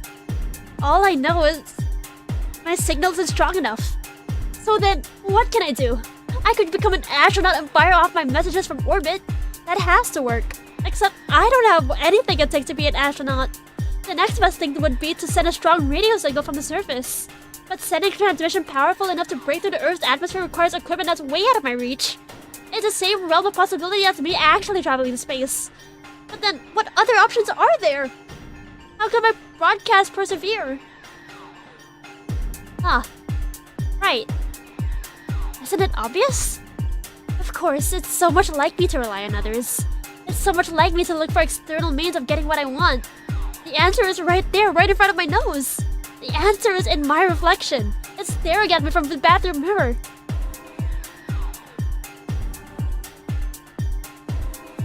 Me. It's all about me. I am my own parabolic antenna. The strength of my signal is decided by my own level of gratitude. It's a matter of my resolve. It's a matter of admiration. It's a matter of dedication. If my signal is unable to pierce through the sky, that's a personal failing of mine. That's something I'm responsible for fixing. Can I do that? I can. Naturally, I can. Any point made against that will be an excuse. I just need to work hard. I need to work hard so that I will feel so much more grateful. I need to overflow with adoration. I need to overflow with reverence. I need to overflow with love. If I fail to do that, my voice will never make it to the cosmos. And then, when I'm so overwhelmed with grace that I could die, I'll get up to the highest point atop the sea level that I'm able to reach. I'll climb up high, and I'll look into the sky, and I'll angle myself so that the trajectory is just right. Then I'll start my most powerful transmission to date. I'll scream thank you and I love you so loud that all the people in the radius of 3,000 kilometers will feel in their heart, their bones, and their muscles. and there's typing signals and radios will break. And the next day, the whole world will report a radio signal of unprecedented strength blasting from the communism peak. Although, maybe Mount Elbrus is more realistic. If I remember right, Dad climbed it when he was in university. At least he has a pin from there tucked away in one of the drawers. Maybe I should ask him about it. No, better not. He's tired after work. I should go to my room. Tomorrow's the weekend, so I can stay up late. I don't need to do any homework today either. I have the whole evening to myself. I'll rest. And starting tomorrow, I'll work harder than ever before. I'll love this world with everything I've got.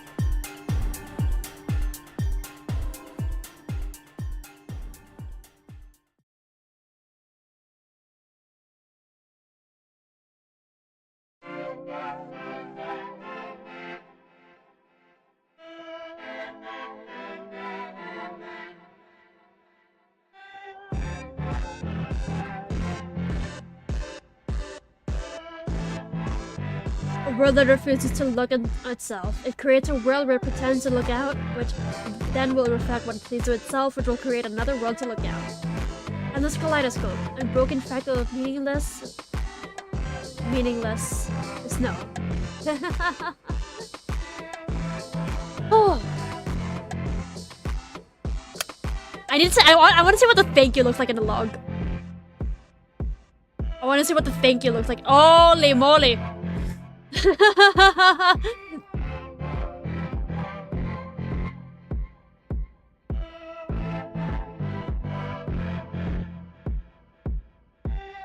I was actually nearly expecting it to take over the entire rest of the log.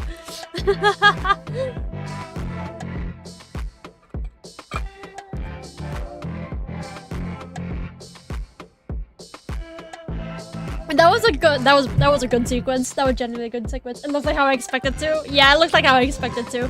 I kinda expected it to go like all the way to the top.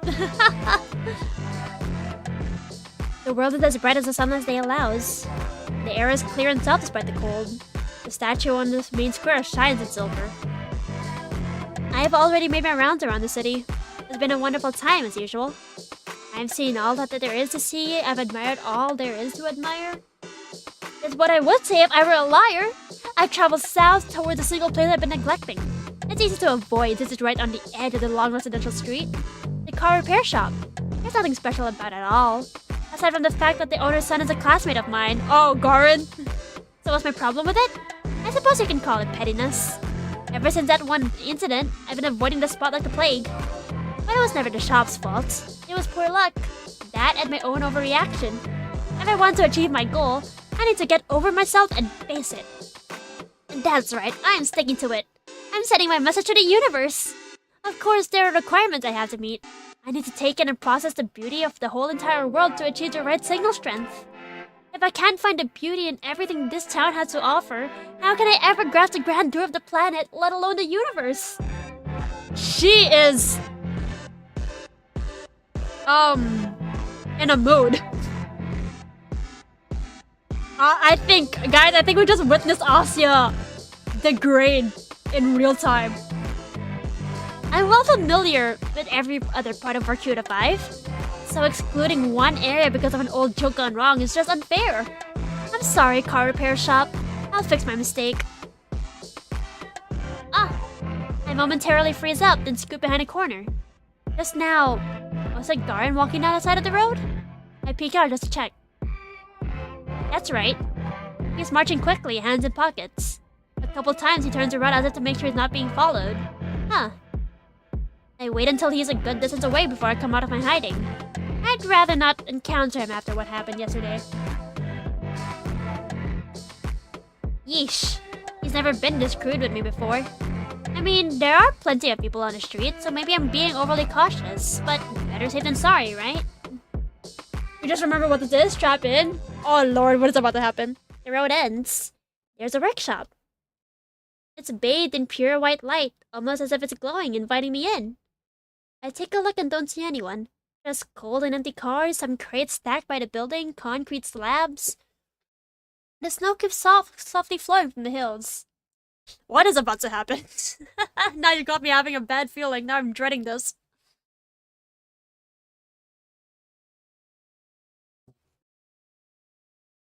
Well, I guess we're about to find out. It's quiet. I take a peek through one of the windows, but the only thing I see is my reflection. I fixed it then. Is there really nobody inside? It's not like I particularly wanted to enter, but I thought that might be the best way to go about it. Have a quick glance, see how normal everything it is, then leave. Nice and simple. It looks like they're closed today, though. I was certain they worked on Sundays, too. I should just check the schedule at the door. There! A scratched up metal plate. Let's see.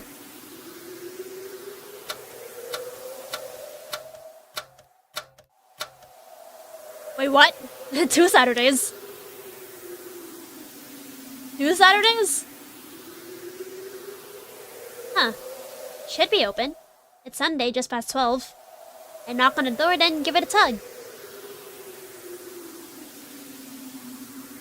It won't budge. Huh? I give it another tug, then a push. That's strange. Maybe it's not the time yet? But when, if not today? Z.A.T.O Day, haha.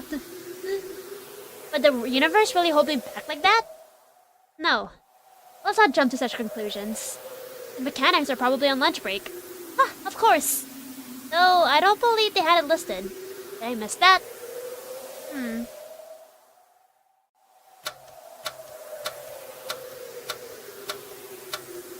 Oh, 3 Saturdays.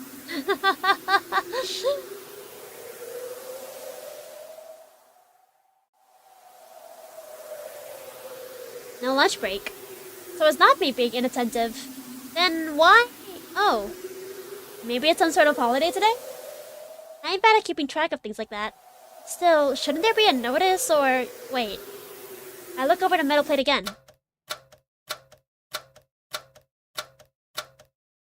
And wait, what the hell is going on?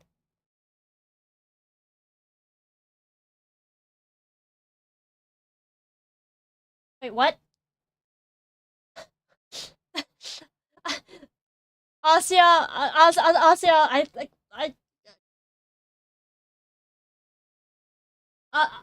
I don't think, I don't, Asya, something might be happening here. I don't know, man. I, I think something is happening here. You know, just a thought. No. Clearly, Vorkuta 5 technology is so advanced that they have screens now. They have, like, the numbers can change on the metal plate. It's not a screen. It's not a screen. The metal itself just changes. It molds. You know, just a thought. Huh? And what the hell? Wait. Bro? Clearly nothing ever happens. Yeah, you know, this is so normal. That doesn't seem like... What? I rub my eyes and blink intensely. Did I not get enough sleep? I'm just not seeing straight. I shouldn't have read so much before I went to bed. I need to focus. Focus. Okay. Waterday! And Waterday. I don't know. This doesn't look right. This still doesn't kind of look right. I don't know. Huh? Whoa, my gosh, bro. Well, there's 4 Saturdays now. That. Oh, guys, we just invented time. Guys, it's 8 minutes past 9. It's 8 minutes past 9, guys. In the morning. I don't... And what the hell? Sunday close indefinitely. Why does... The sun is down indefinitely, oh god. Ah. It's okay. I got it. I know what this is. I shut my eyes. It's just a dream. I've seen these things before. I come to my apartment door, but the number is all messed up and wrong. I need to make an urgent call, but the rotary dial is wrapped into a spiral. I'm running through my school and can't find the right classroom because the number I need doesn't exist. In times like this, I need to firmly close my eyes. I need to understand that this isn't real. Then, when my eyes open, I'll be in my room. I'll see the morning light beaming in through the window, projecting a bright square on the wall. I'll look into the sliver of the sky outside, and it'll be a soft hue, pink and blue. Nah, I don't think Asya is fucked, dude. I open. Asya is so cooked, bro.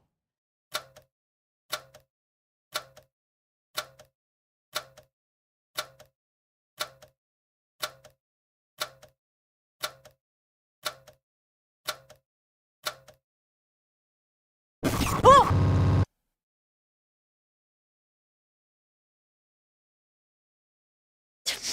Holy. Sorry, wait.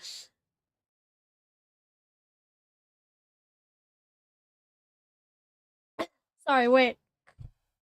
Ah! I see. That's what it is. What? I stumble back. What is this? What's going on? My vision clear. I look around. It's all the same. Is this a prank? There's no one here. Is this a prank? Going. Yes, it's him. On the way here, I saw him. He was nervous. He was walking in the opposite direction. He was looking around. Good thing I hid. Wow, this is quite a prank. You sure outdid yourself. How do you set up? How do you do this? How did you know, Garen? Tell me. I want to hear this, Garen. Please tell me. I can't figure out. You're very smart. You're really sure. That's really amazing. Really amazing. You really have out today, Biden. Today, I've set out to fall deeper than before. To fall deeper in love. Right now, I'm so full of love, I feel like I'm gonna vomit. I'm so grateful my fingers won't stop shaking. Thank you, Button. I won't forget this until the day I die.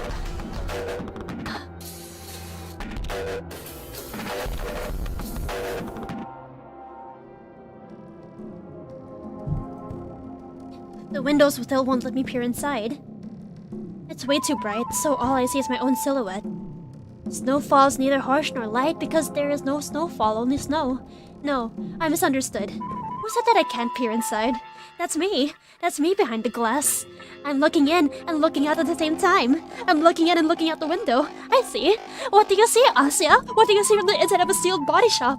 The same thing you see on the outside, Asya. The same blue sky. The same infinity. The same unfashionable coat. Oh, what was that? That's...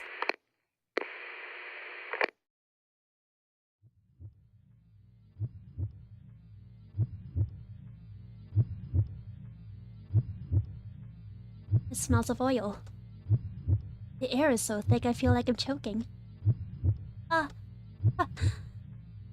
It feels like I have grit under my nails. My hands are cold. It's dark. Am I covered in dirt? Everything's lined with sour dust. As if the void sticks to my skin and it coats the inside of my mouth and lungs. It's almost enough to make me puke. Take... to...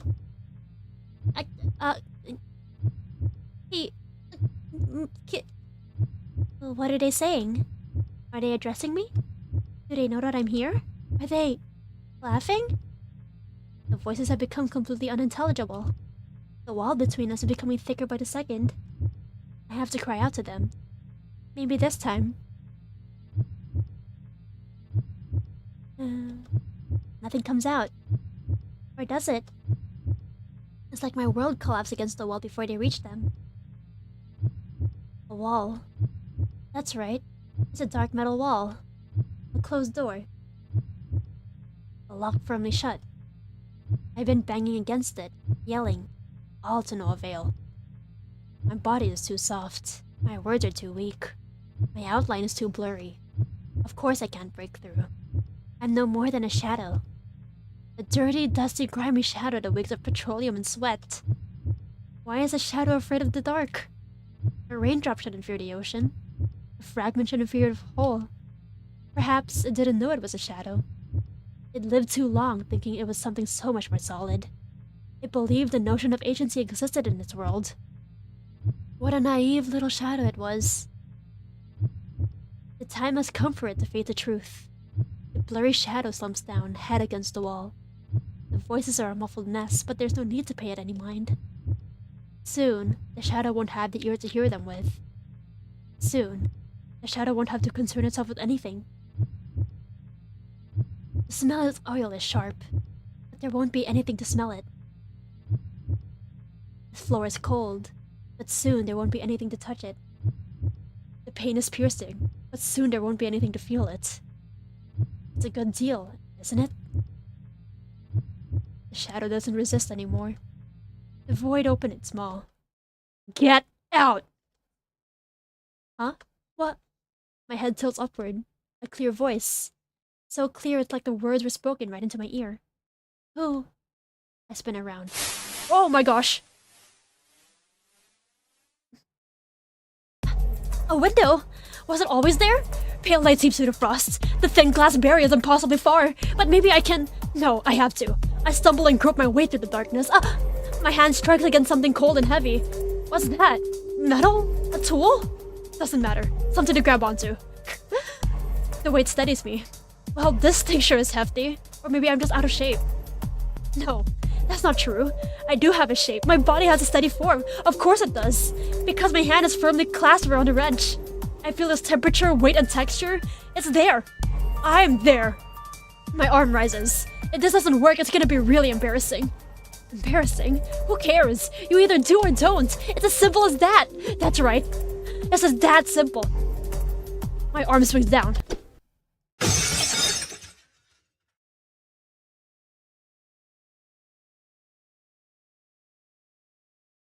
You. Who are...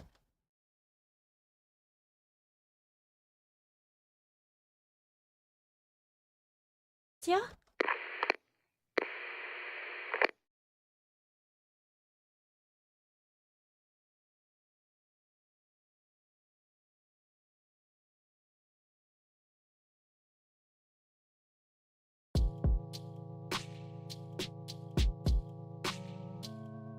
That was a crazy ass sequence, dog. That was a crazy sequence, dog. That was actually fire. That was actually fire. Oh, that was actually so fire. Holy moly, that was good. That was great.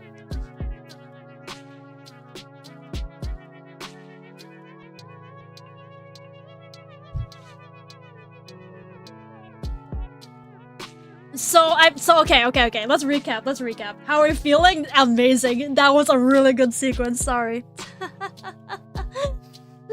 That was a really good sequence. So I'm guessing something happened.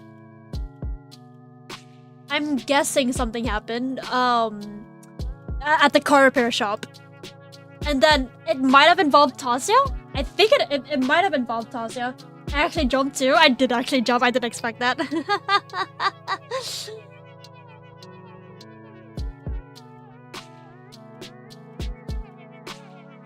I maybe something happened on the Sunday in particular because Asya refuses to see Sunday.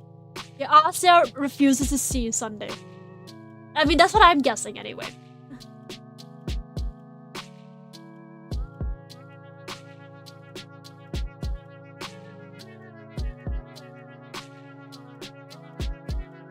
Holy moly.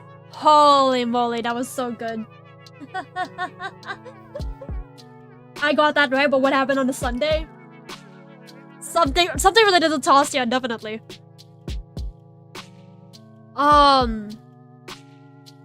What do you see, Asya? What do you see from the inside of the sealed body shop? The same thing you see from the outside, Asya. The same blue sky, the same infinity, the same unfashionable coat. Oh, that's so good. Oh, that is so good. You played this because at 3 AM, bro. This shit got you good, dude. It got me to jump. It got me to jump. Holy moly, that was so good. That was such a good sequence. Oh my goodness. Man, the constant dark is making me depressed already. The sequence I just saw happen on a Sunday? Fun. I hate this time of year. Is it that bad? It's not like there's no light at all.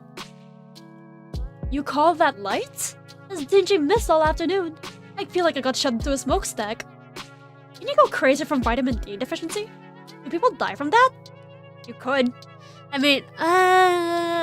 guess you could in like the worst case scenario, but like, I think most of the time you'll end up like really scrawny and sick. I don't think so. And, personally, I find it rather nice. Everything looks so gentle. It just makes me all moody. The guys made fun of me at that. Can you imagine? Ain't it normal to feel down when not getting any sun? I've heard it's pretty common, yeah. You'll wilt like a sad little flower. Exactly! You're so right. I am a gentle rose freezing to death. I waste away, no photosynthesis, no water, no nothing. There. You'll get your sunlight soon. Not until the end of winter, I won't. Anyway, I wonder how we haven't run into you yesterday. I thought we'd see you by the library or something. Oh, I just went to the outskirts. It's really, serene out there. Serene, you say? Yeah. It is a little dim right now, but it's very beautiful too. Oh, I never thought of going there this time of year. A bit too cold for walks, you know? Yeah, I understand. But hey, maybe I'm missing something. Like the season's charm and all. Huh? Hey, maybe I'll tag along sometime. I could use a change of scenery. Ah, that would be great. Please do, whenever. Yay! Then count me in. You know, our recent hangouts have been kind of sucky. Oh. Ah, not with you, with my friends. Some of them have these stupid curfews now. Half of us had to be home by 7. 7! Can you believe that? Oh, wow. Why now? Parents are worried because of Ira being gone. I mean, I get it, but... It's been 4 days. Yeah. No news on your end, I figure? Nothing. Marina's face darkens. She sighs. Z.A.T.O's organized a search party this weekend. Maybe you've heard? No, my dad was home. Mom too. I see. Well, my brother went. And? She shakes her head. As expected. If the search party found anything, it would already be the talk of the town.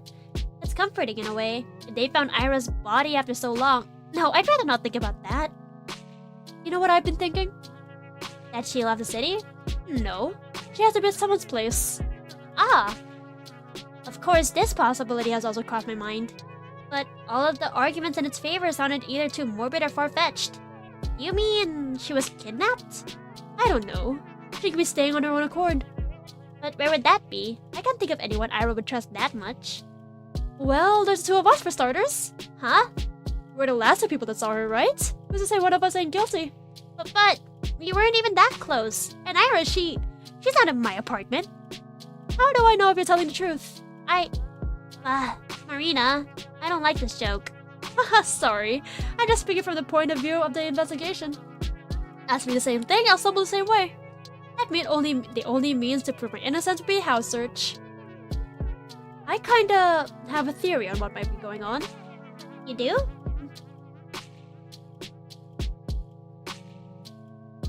Hold on, let me drink. Yep, it's more of a hunch, but the more I think about it... Marina looks around. I don't like whispering about stuff like this at school, though.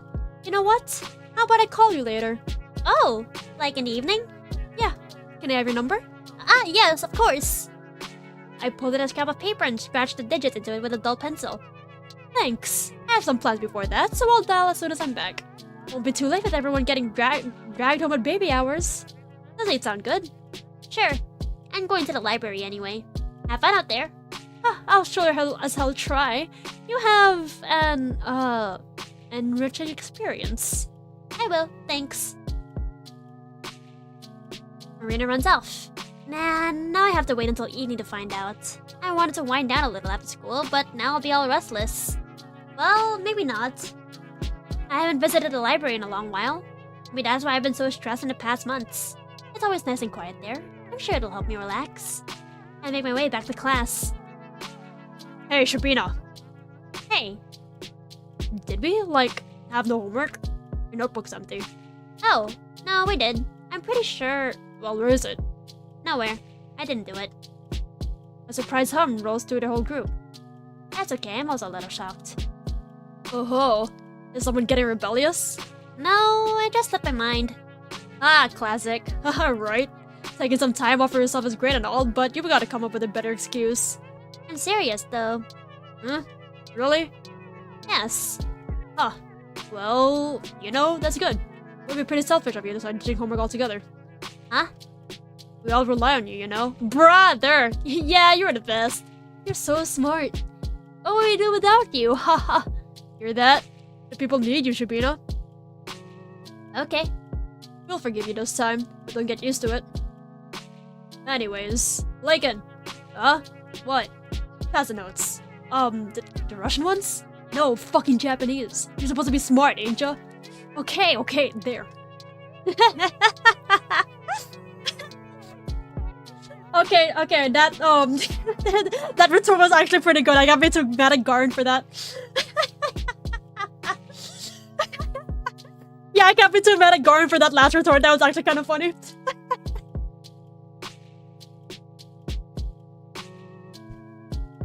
I really did forget. After yesterday's prank, my head was all over the place. That wasn't a prank, girl. That wasn't a prank, girl. Really, school was the last thing on my mind. Although, that does remind me. I turned towards the boys, who are now preoccupied with copying Lakian's homework. Vadim? He clicks his tongue. You see I'm busy? Yeah, but Shut up. He briefly glances at me. If you want something, ask me later. okay. The bell rings right as Garn finishes his notes, so I didn't get the chance to ask him. Not until the lesson ends. Prank? Yeah, guys, you know, this was the...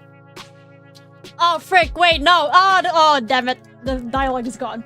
Yeah, I don't think, the suppressed trauma of Tasia, or whatever the hell that was, is a prank.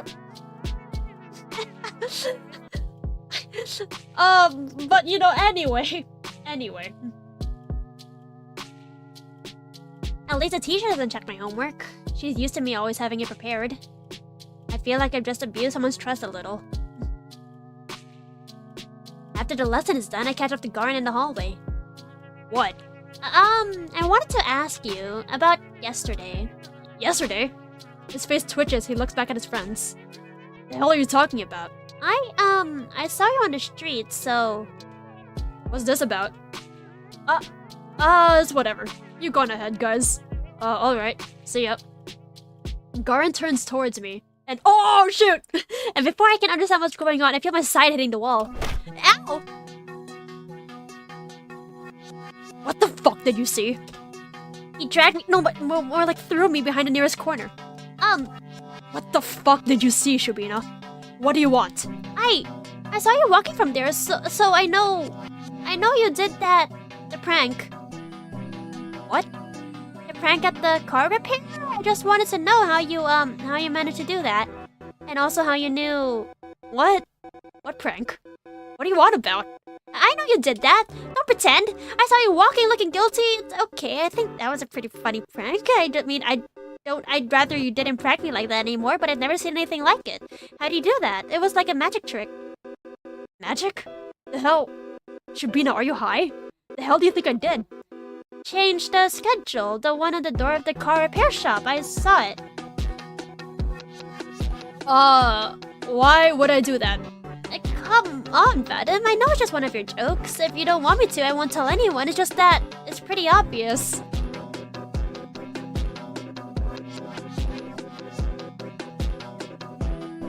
Okay, I have two theories right now. I have two theories right now. Either Asya had some crazy ass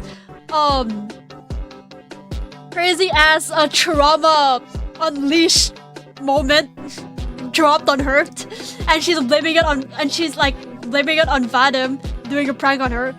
B, she's starting to have the same neurotic disorder that Ira and her brother is having.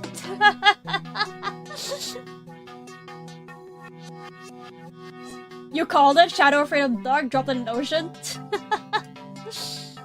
Like flashbacks or hallucinations? Yeah, it's either hallucination from from traumabomb.com, or she is actually having the same disorder that his brother is having. She is so cooked, dude.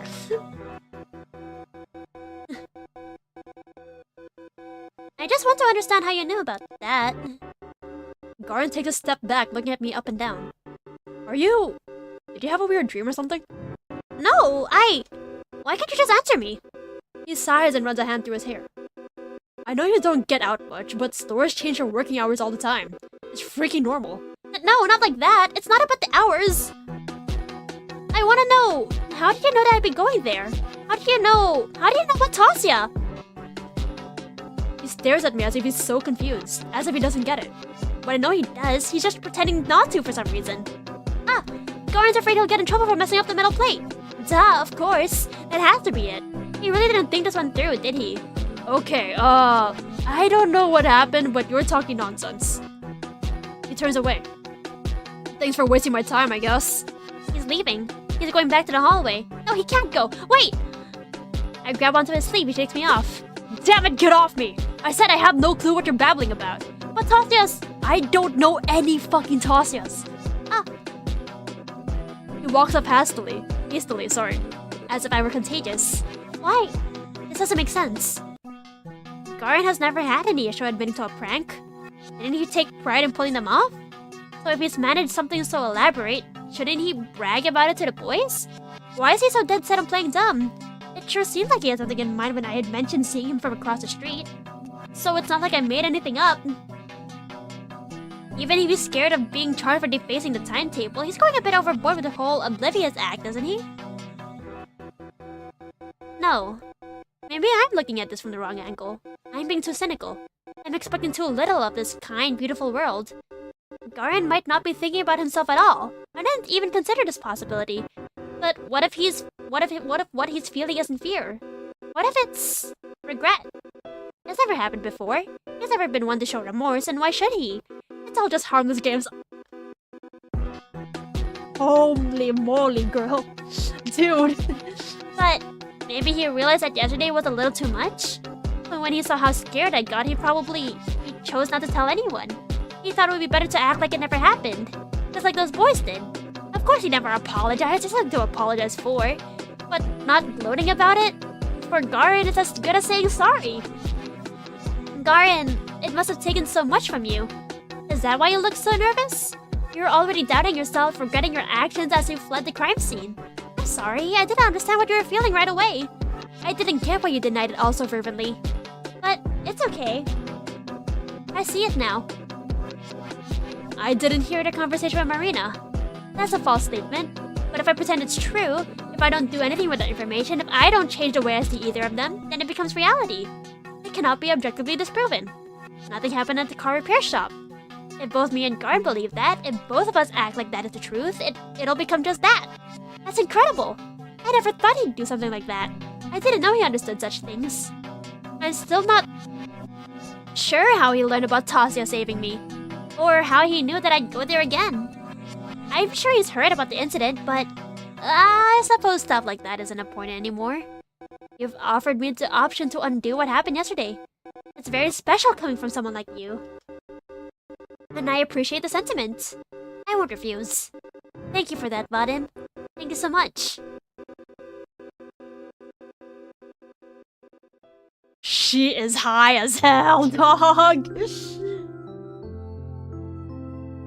Asya, girl. Asya, dude. Okay, one, you shouldn't think like that too. Garin doesn't know anything. Garin didn't do anything at the car repair shop. He wasn't even there. Asya, you are tripping balls, and you're blaming yourself for it.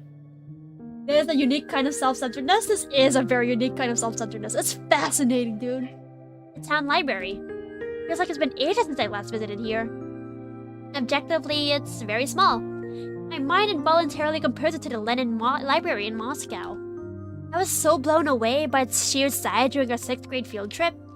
In contrast, this tiny reading hall borders on being claustrophobic.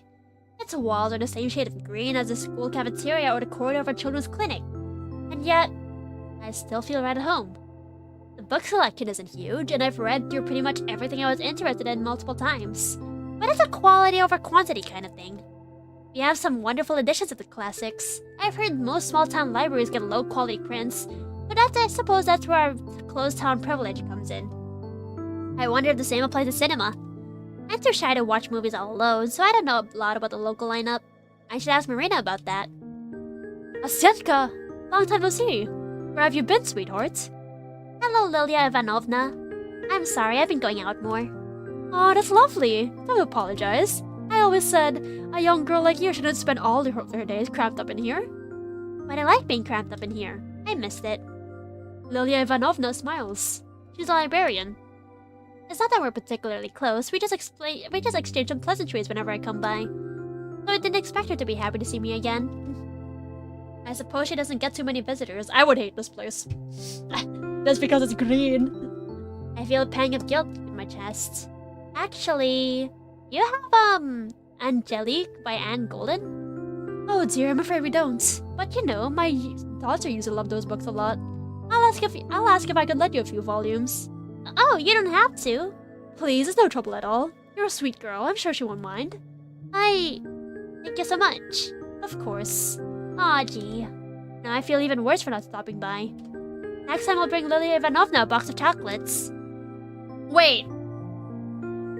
I do remember what Angelique is. It's Ira's favorite book. But like, how was she reading it? Wait, was she reading at the library? Did they bump into each other at the library, or was it a community center? No. No, I think they bumped into each other at the community center. And then it was never explicitly stated that Ira got her book from the library. But I do remember it's Ira's favorite book and it's a romance novel. I browse the shelves. It's a bit of a shame I can't see what Angelique's all about. But I'm not really in the mood for something like that, if I'm being honest. I want to read something familiar. Something easy. Something like 100 Years Ahead by Kurt Bolyashev. Perfect. I sit in my usual spot. It's probably embarrassing to read children's books at my age. Hey, I read Geronimo Stilton all the time. But I don't want anything heavy today. You forgot about it when you're first reading? I would never forget anything about Ira. Call me Asya the way I'm fixated on her. I don't want anything sad. I've read this one so many times before. If I were caught by Nazis and the only way to live was to recite a passage but from this book, I'd probably survive. Why would Nazis want that? Listen, it's a hypothetical situation. Oh, right, there was this adaptation made last year. Everyone really liked it. I thought it was okay. I mean, it wasn't bad. I'm glad more people saw the story. But that's not how I imagined the stuff from the book at all. And another annoying thing. Now I just keep imagining the movie version as I read. Crap. I need to keep the way I've always pictured it in mind. I need to really focus. My concentration increases with each flip of the page. I need to keep the futuristic tech in mind. I need to keep the future world in mind. I need to keep the present world in mind. I need to keep the aliens in mind. I need to keep the myelophone in mind. I need to keep everyone's face in mind. I need to keep Werther's face in mind. I need to keep Kolya's face in mind. I need to keep Alice's face in mind. I need to keep Tasia's face in... Whoa. Hold on. I need to keep her face in mind. Keep in mind. Can we backtrack for a second? Can we backtrack? Hang on, girl. Can we back? Girl, hold the brake. We need to step on the brakes. Girl, address me. There is an elephant. Address me, bro.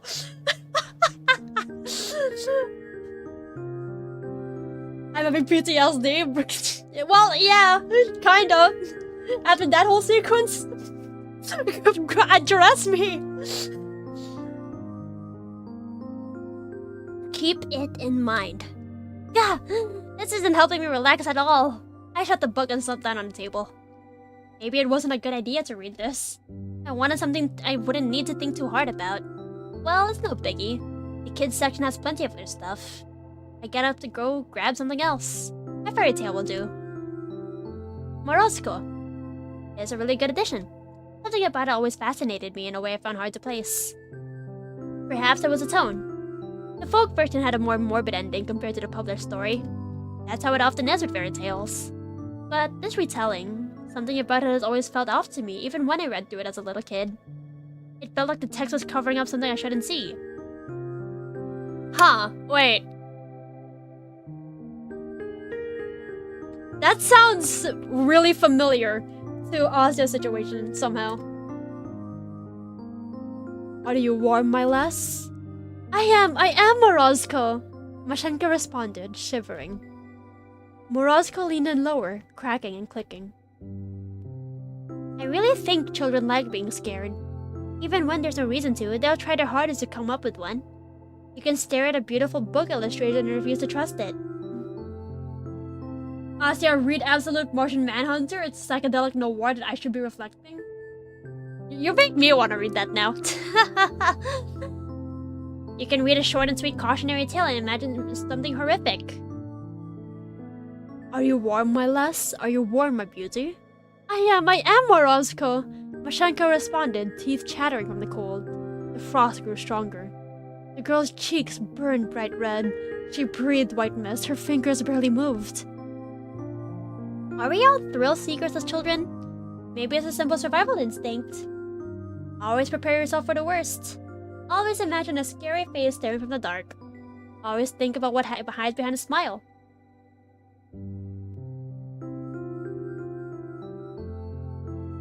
I feel like that last line, always think twice about what hides behind a smile. I remember earlier she was trying to analyze what was behind Marina's smile. So I think it's kind of fascinating to see how, like, her thought process, I guess. Are you warm, my lass? Are you warm, my beauty? Are you warm, my dear? Oh, so warm, Morozko, the girl responded, her voice growing silent. No, that doesn't sound right. What a depressing life it would be if we always had to scare ourselves into experiencing its best moments. At least I'm not like that anymore. I don't imagine scary things where there are none. Because I know the world better than that. I know there is way more to love than there is to despise or fear. It's not some impulsive emotional choice, no. It's the only rational conclusion to everything. Asia seems like she's aware but not aware of being aware. No, yeah, I can see that. I get what you mean. Then Morozko took pity on the girl. He wrapped Mashenka in a heavy fur coat, covered her in a blanket of snow, and warmed her up. Right. I'm flipping through one stunning picture to another. This is far more enjoyable than the original. The folktale is predictable. It's so simple and crude, it's underwhelming. The good girl respects the rules of the ritual and lives. The bad girl breaks the rules and rides back to her mother as a frozen corpse. It's an interesting piece of folklore, but the idea of it, I'm not sure what a modern kid can glean from that. Haha, maybe Goran was right. I am getting rebellious. Although, if we look at Morozko and the entity, as if he were the extension of the universe's will... Oh! I think I'm getting it! Deja vu! The real meaning, of course! That's what it is! Morozko is a natural order! It's the will of the world! Yes, you may fear it. You can find yourself in a situation where any positive feeling towards it may seem impossible. But you must gather all your strength to love it still. And then... you will surely be rewarded. Yes. How have I never noticed it before? It's been beating me over the head all along. Now I see. In that sense, it's an incredible story. In that sense, every child across the world has got to read it. I looked down at a page I've never seen before. There's Morozko and Mashenka, and every other character's face smiling wide and looking right at me. I did it! I got the message! The lesson you've been trying to get through to me all of these years. I finally understood it. This is my little celebration. This is my acknowledgement. Today I realized something very good and important. I stare at this page, this never before seen page, and I am filled with gratitude. I know that's just for me and my eyes only.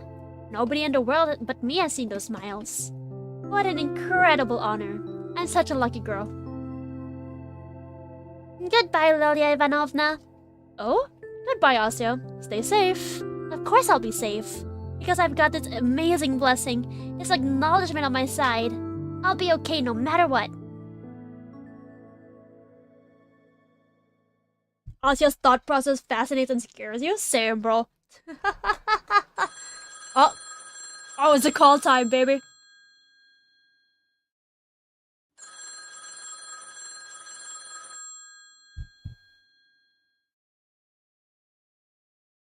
Hello? Evening! I hear Marina's cheery voice on the other side of the phone. Good evening, Marina. You're late. Huh? What do you mean? It's basically 8. It's a quarter past. Maybe I should have been the one to call. Sorry. I wasn't aware we're on a timer. Being a little late is fashionable, you know? I'm not very fashionable. Well, you can always change that. And be late? For starters, you can also make your hair all wild. Ever seen Nastia from my class? She has this crazy perm.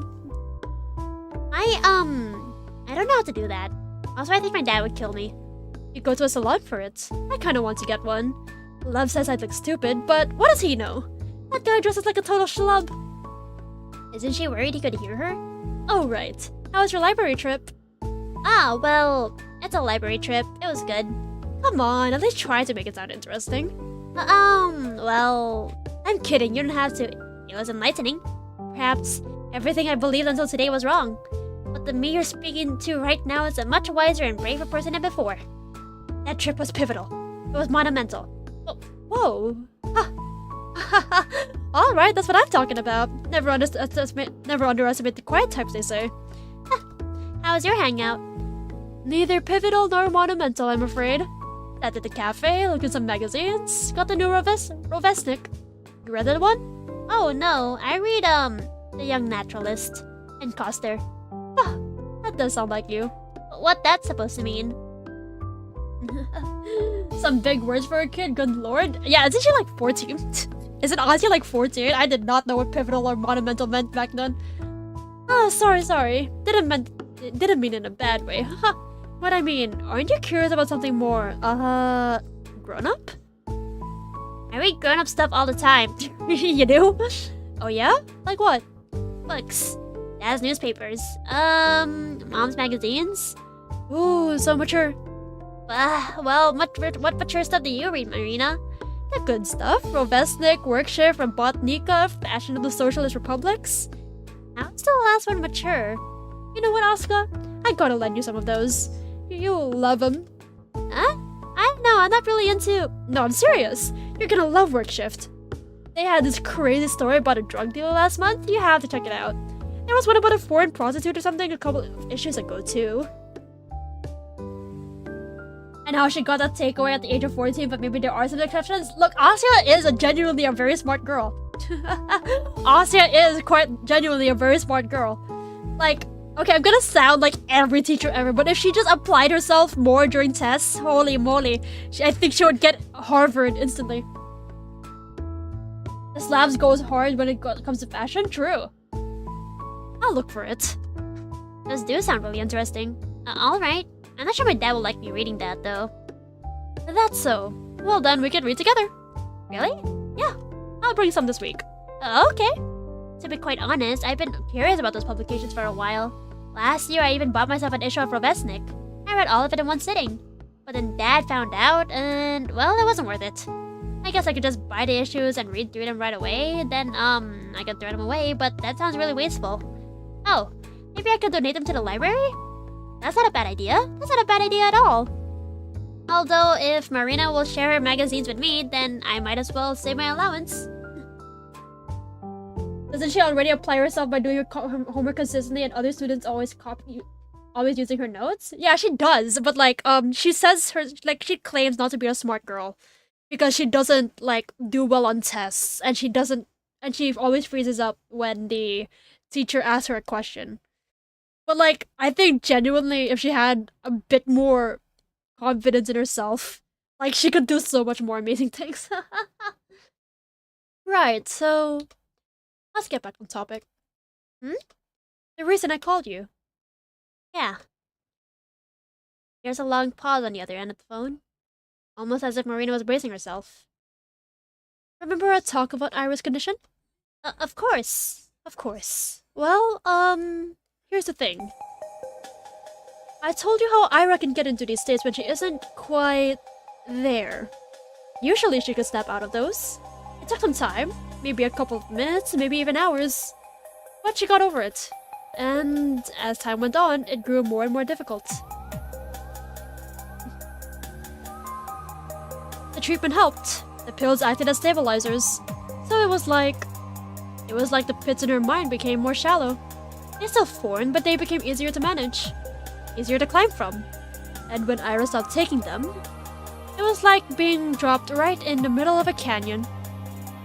Marina paused. The way she spoke sounded as if she had to force out every word, made worse by the muffled receiver. And that's just half the problem. There's more? When you stay in that state for too long, you begin to deteriorate. Huh? The human brain isn't made to handle that sort of stress. So as a result, our consciousness, our higher functions start to decay. In other words, we gradually lose what makes us human. I don't know if it's irreversible, but from all I've heard, that's how it is. I feel a cold lump in my throat. Higher functions deteriorating? Losing what makes us human? Just what the hell kind of illness is that? When we saw Ira that day, it seemed like she had been out of it for hours. So there's a high chance that if she didn't snap out of it soon after, her consciousness began to fall apart. But here's the thing. She couldn't have run off in such a state. Finding a place to hide would also be extremely difficult. She wouldn't be capable of coming up with a covert hiding spot. At least not anything that multiple search parties would manage to overlook. So, what do you think she did? She went home. Huh? You know how walking home can kind of feel like autopilot? It's not something you need to actively think about. So even if Ira became completely dazed, it's very possible she still found her way home. Although it must have taken her a while. I don't get it. She was declared missing that same evening. If she came back, why would they have filed a report? I think they really did believe she disappeared. I told you, it could have taken her a very long time. Hours even. Ira's mind was in tangles. She likely had no clue how long it took. So, what you're saying is, Ira's parents filed a missing report when she didn't come home as usual. That was probably late at night. Yeah, the report was filed somewhere after 23 o'clock. Uh-huh. Then, after they already called the police, Ira returned. Yep. So, why wouldn't they call off the report? He sighs. Well, that's the nasty part. Huh? Let's say Ira showed up a couple hours later.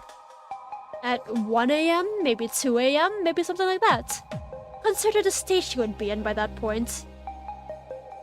Consider how Ira kept her condition secret. How she avoided both her home and public places. For all we know, it was her parents' first time seeing her like that. And if it was in that extreme state, head hanging low, blabbering nonsense, legs unstable, well, at first they probably thought she was drunk or high. They screamed at her and they demanded to know what she was doing, where, with whom. But then they'd stop. They'd realize something was wrong. Maybe they'd feel it in their gut. Something about the way she slumped against the chair, or the way that she kept muttering nonsense, or the way that her eyes both seemed glazed over and alert at the same time. It had to be unsettling. No, more like really freaking scary. So, they might have panicked. Panicked? Well, maybe that's the wrong word. They tried to be rational. A panicked kind of rational. You remember our talk at the cafe? Yes. Your family has a reputation to uphold. She is trapped in her own home. She is trapped in her own home. No hospital. They would have... That was what I was thinking. This is what I was thinking. She is trapped in her own house. Or a building that her family only has knowledge of. Whatever remains of it, at least. Their daughter's already a problem child. The difficult, unstable one of the bunch. What do you think people would say to Ira coming home like she shot up God knows what substance? Or better yet, returning way past midnight, mumbling like a lunatic. You're not saying that... I'm saying that it would be inconvenient. It would exacerbate every problem the family already had. So, in their minds, the best short-term solution would be to wait it out.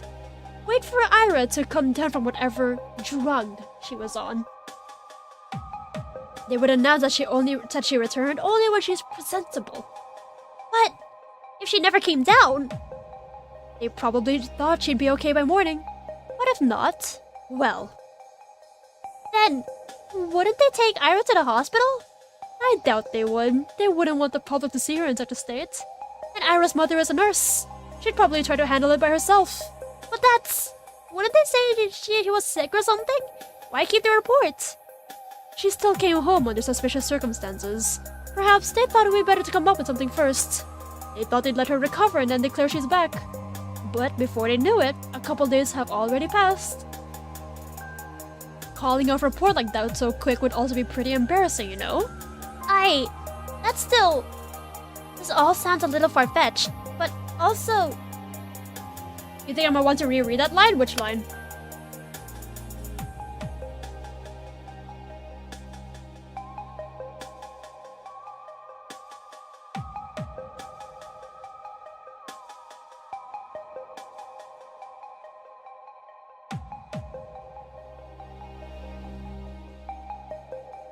The Ira's mom line?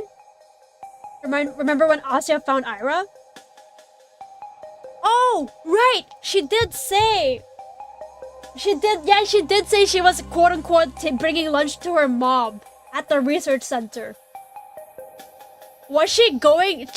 Okay, no. Okay, yeah, something is definitely wrong. Something is definitely wrong. Ira was giving her lunch to her mom, but why would Ira's mom be at the research center? Was Ira capping? Ira might have been capping.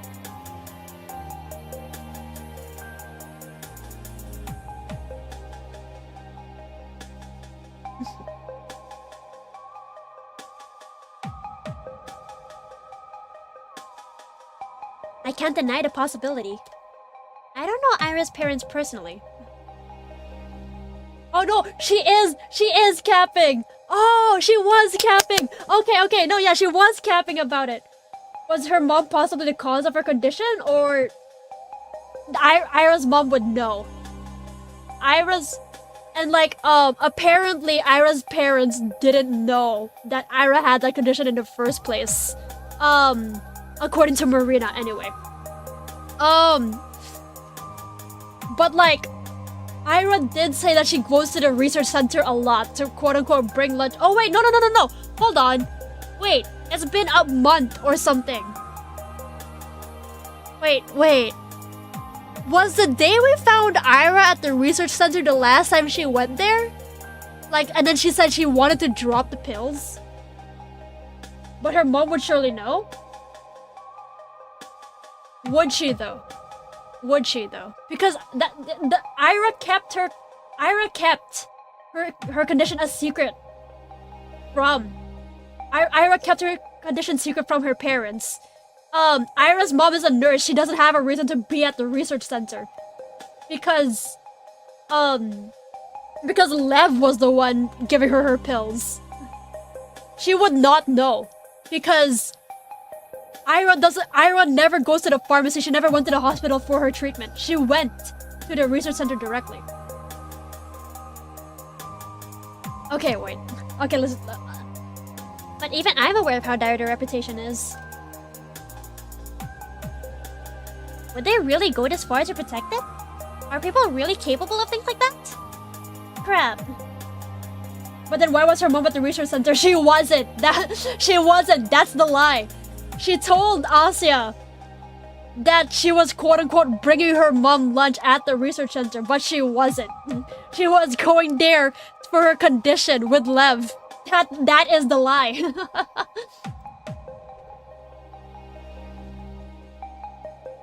Crap. Crap indeed. But if everything is as you said it is, and Ira still hasn't come down, that means... Yes, her condition is only getting worse. But we have to do something! I look around. The TV is still playing in the living room. For a couple of seconds I stare at the door, holding my breath. Asya? You good there? Yes, sorry. It's okay. I just need to be quieter. Oh, I see. But yeah, I agree. I've tried calling your place before, but it's either no response or one of her parents. So that's useless. I also thought we could ask Tolik, but we gotta skip school for that. Why? He goes to kindergarten. The only time that we could talk to him alone is would be when the kids are allowed out to play. But that would overlap with our lessons. I can't really skip. That's fine. I can. Really? Sure. Lev will get a call, but it's no biggie. If you say so. Yeah, I'll go there. Still, there's no guarantee that asking will work. So I'd like to go to Ira's place, see how things are with my own eyes. Yes, that would be smart. Mm-hmm. But I think it might work better if I'm not alone. You want me to tag along? If you don't mind, we can meet up after your classes end. You have how many lessons? 5. Okay, great. 12:30 at the gate then. You in? Of course I'm in. Awesome. Then I'll see you there? Yeah, see you. Wait. Can I write your number down as well? Yeah, of course. I mark it down on a notepad I've been doodling in. Okay, got it. Now you can annoy my brother all you want. I'd never. I'm just joshing. You're just joshing? Oh, Marina's British, guys. Marina is British. Good night, Asya. Good night. Beep. Oh, that was good. That was good. The handset gently clicks against the cradle. I'm home again. The clock is softly ticking from the hallway. The TV continues to mutter from the living room. I look down at the shapes I've scribbled absentmindedly during our conversation. Cross-hatching got really dense in parts. I don't remember focusing that much. I don't think I was meaning to draw anything. I don't think I was, yet when I look at the shape more closely, when I scan its dark blurry outline, my eyes glide over its hunched back, then down the wave of hair, then deeper, closer towards where its face is meant to be. The shadows shrouding it. Shroud like this? Sorry. I'm much too heavy. There is just one thing my mind can parse. 2 things. I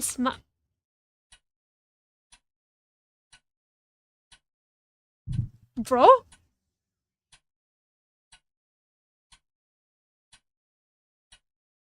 Bro? Dude. I smile as Ira's frightened eyes are locked with mine. I miss you. I really, really miss you.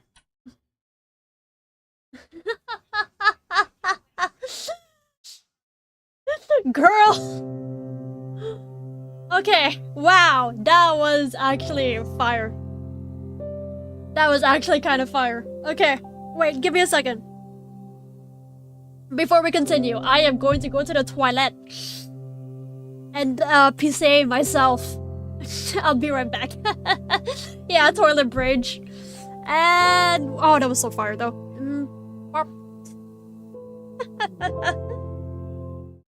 And oh wait, that's not the break screen.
Okay, I'm back. Hi.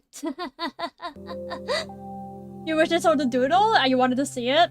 Well, lucky for you, I also want to see it. And you know what I am? An artist. So, I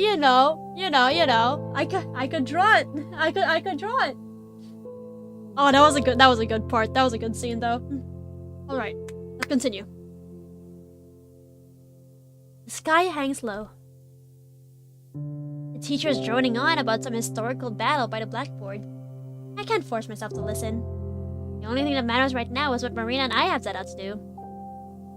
As soon as the last bell rings, I rush out the classroom, down the corridor, down the stairs, down another corridor, then to the cloakroom, then outside. A wave of cold hits my defenseless face, so I hastily tie the scarf that I've left hanging loosely from my neck. Writing is good, what can you say? Yeah, the writing is fire, dude. Asya! Marina's waving at me from the gate. I start running towards her, but... Up. Ow! Wahaha! Die, German spy! Some kid manages to snipe me with a snowball. Like, I wobble, feeling chunks of it falling and melting in my hair. Oh? Whoa, that was one heck of a shot. Whoa, nice throw! Okay, maybe don't praise it. I mean, who the hell do you think you are aiming at ladies like that? Ladies? What ladies? She's with the spy! Intruder alert! Our dead spy is at the base! Huh? A barrage of snowballs flies at Marina, though unlike me, she successfully covers her head. What the hell? Tanya, I'll tell your moms.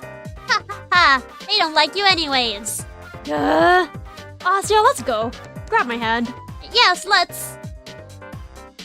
We run across the yard, our poor side is catching the brunt of the artillery fire. Geez, where did they learn to throw like that? Honestly, it's pretty amazing. They must be great at Lapta. Do children play Lapta anymore? The hell's that about? Stupid kids. Wanna get their asses. Marina huffs, slapping snow off her battered coat. I do the same until a rather unpleasant laugh sounds nearby. Nice run in your hands. Huh? Yes! Yes! Disney bully time! Disney Channel bully time! Garen walks through the schoolyard to us, completely unfazed. Marina grits her teeth. Vadik. Hey! You there! Why aren't you firing at him, huh? Oh yeah, why aren't you guys? Say it loud and clear. 'Cause you're our boss! Aye aye! Heard that. What? Are you, like, their nanny? Your boss. Clean your ears. A boss? What does that mean? We have a contract going is what I mean. A mutually beneficial agreement. Capitalist pig. Asya, let's report him. Contract? It's simple. I let them see some of my hottie's card deck. In exchange, they give you two a little workout every time you cross the yard. Great show, by the way. What kind of card deck? Wouldn't you like to know? It's not like normal playing cards. It's like normal playing cards, but with sexy chicks printed on them. There's naked ones too. Wow. Huh. Where did you even get that? Found in my brother's room. He had a stash in the back of a drawer. How classy. Show. Bad chance. No, please! Madam, please! Guard! Please, bro. I'll give you... What's their currency again? I'll give you 5 in-game. I'll give you 5 V-Bucks so that I can see a naked woman. Let me... Marina's right. Show, bro. Let me see that. I gotta inspect it. Do I look like I'm giving out freebies? That stuff's all crusty anyways. Ha ha. True. Crusty? Nah, they're in pristine condition. Meant only for the initiated, but you are not. Wow, we've got a secret society over here. What's the name? Porn Poker League?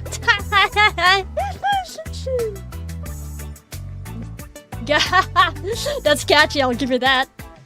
I don't think we should be talking about this. Right on, Shabina. It's unbecoming for a woman of what? Of Komsomol. Phenomenon type name. Komsomol to use such expressions. Is it becoming for a man of Komsomol to carry stuff like that? Look who's speaking. And anyways, You made a dumbass thing like that just to have us bombarded with snowballs? Pretty much. Are you 5? Why? It's payback for having me run your stupid errands. I think it's pretty fair, no? Errands? Oh, right. Forgot to tell you yesterday. I called him out right after we talked. Huh? He's coming with us to Ira's apartment. Oh. What? Yeah. Wait, what? Wait, what? My eyes dive from Garin to Marina, hoping that it's all a joke. I knew we weren't exactly going to have fun, but I'd really rather not talk to him longer than I have to. But why? I have a hunch that simply asking him to come inside won't work. As when we'll have a use for bad ex-brainless Ron. Brainless? Me? Aren't your own grades in the shitter? Huh? They're not, but thanks for your concern. And even if they were, since when our grades are mark of intellect, that's such an outdated idea. You know, Albert Einstein got really crappy grades and he's like the father of modern physics. No, he didn't. Everyone says that, but no, he didn't. I'll tell you more, the whole idea of graded academic performance reeks of classism. It goes against everything the Great Revolution stands for. If it were up to me, this whole rotten system would be abolished. She's so true. She's so true, bro. No, she has a point. Marina, are your grades really okay? Let's go to Ira's place. She's for me. She's literally me, bro. Yeah. She's literally me, dude. Oh, it's okay. So, you know everything? Depends on what you mean by that. More or less, yes. He knows my theory. I know it's dumb. Didn't ask for an opinion. We'll just go and see if it has any ground. Wait, so you told Vadim about Ira's... What? Her illness? Uh. Don't worry. He won't tell anyone. How are you so sure? I won't. Huh? We have a promise. I'm not snitching. He owes me big time. That's kind of the reason he's here at all. Don't try and treat me like your lapdog now. I'm not doing shit for you after today. Yeah, whatever. I look at Garin. Him knowing those things about Ira, those really compromising, shameful things. It just doesn't sit right with me. I can't imagine the Garin idol keeping something so juicy to himself. Though, then again, I couldn't have imagined Garin feeling self-conscious about a prank that might have gone too far. Girl, you still think about that? Right. It's not that Garin is incapable of being honorable, it's that I am entirely too prejudiced. And anyways, I always knew that chick was psycho. Literally confirming Marina's worldview. So she's a different type of crazy now, big deal. Huh. If that's how you want to spin it. Oh, by the way, what's with the kid? The kid? Her brother? You said you're gonna ask him if she's home. Oh, right. How did he go? Ah, that. About as well as you would imagine. Bah, figures. I mean, I saw Tolik when everyone came outside. Called him to the fence, tried asking him about his sister in like a gentle manner. You know, not too directly. But he got all clammed up and ran away. Well, duh, what did you expect? This sounds nutty as shit. Huh? That's not nutty. Oh yeah? Sneaking into a kindergarten to ask a preschooler if his parents are holding his big sister hostage is now normal? In what world? Hey, you make it sound so much worse than it was. I didn't say it like that at all. Who cares how you said it? It's the same thing. It's not.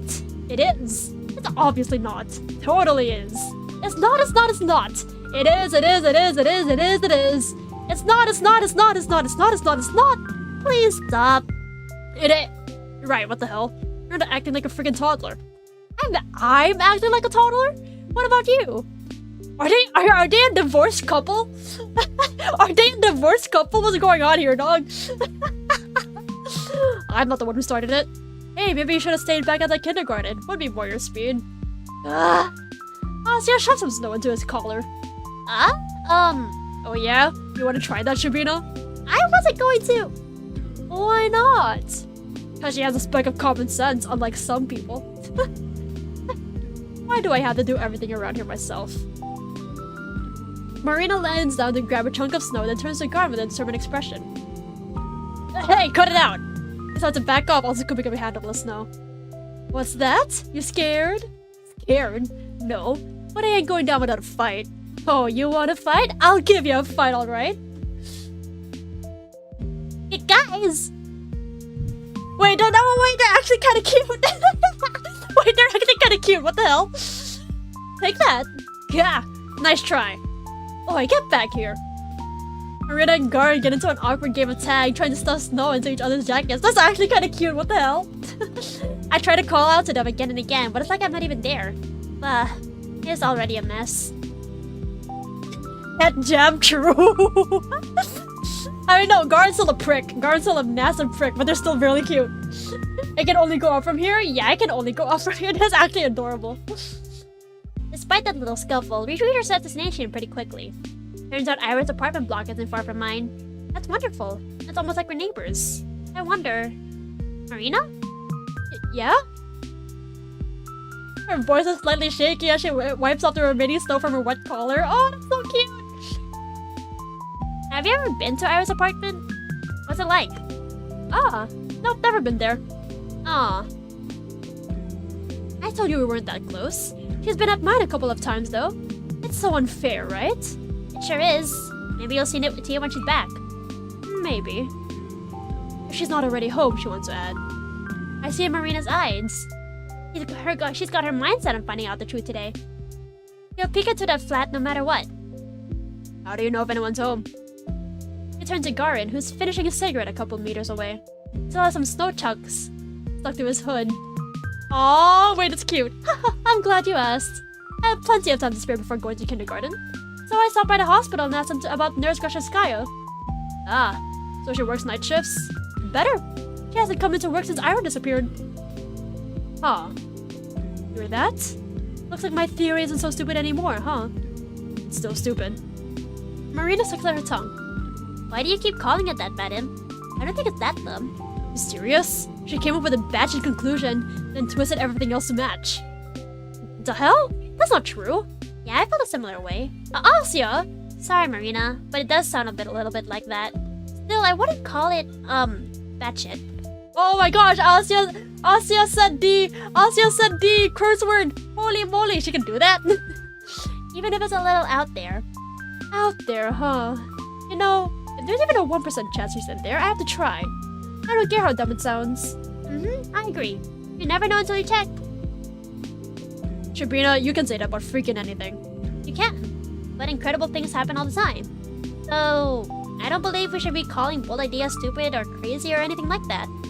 Bold ideas, please. Aliens crash landing in Tunguska is a bold idea. This is some cheap twist she got from a detective novel. I think both of these are rather bold. Though I believe it was a remote energy transfer. In Tunguska.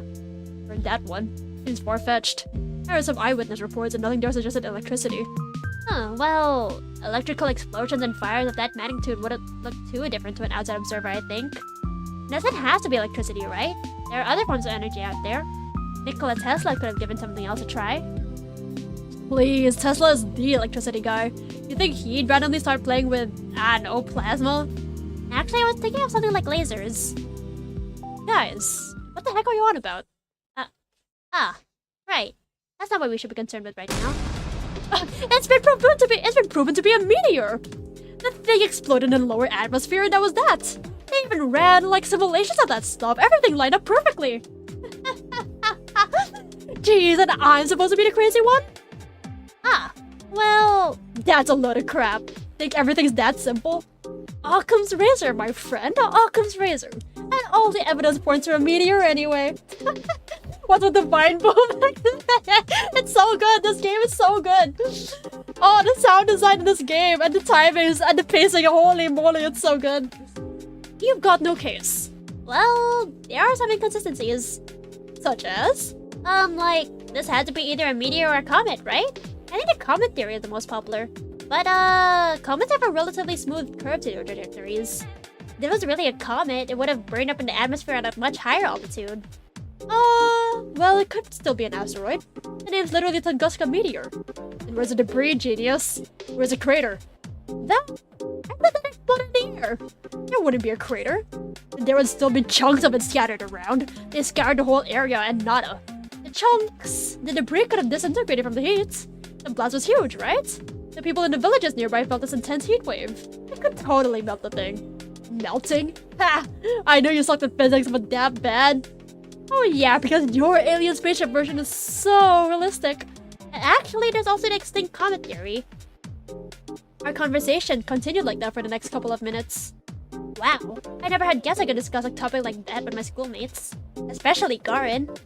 Even though everyone's opinion is so different that the exchange borders on being a full-blown argument. I think I'm having fun. Strange. And you Google if you don't know what they're talking about, Google the Tunguska event. I bet after this.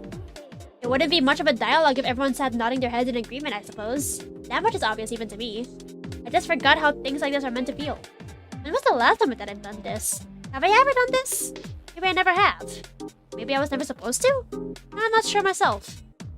If I were never meant to find myself in a situation like this, then the only way this could have been made possible is through a blessing. That's the only sensible answer. The only reason why I can enjoy things like this despite my inadequacy? Of course, naturally is a gift. I cannot waste it. Perhaps that tiny part of my humanity that knows how conversations go can be restored. Is that why something so improbable has been allowed to happen? Maybe I'm being too hopeful. In any case, it's yet another thing I can be wholeheartedly grateful for. Experiencing a friend group for the first time, perhaps? That would be nice. That would actually be very nice. Garden's still a bitch, though. Alright, enough space talk. Let's do what we came here for, shall we? Yeah, let's. Thought you'd never ask.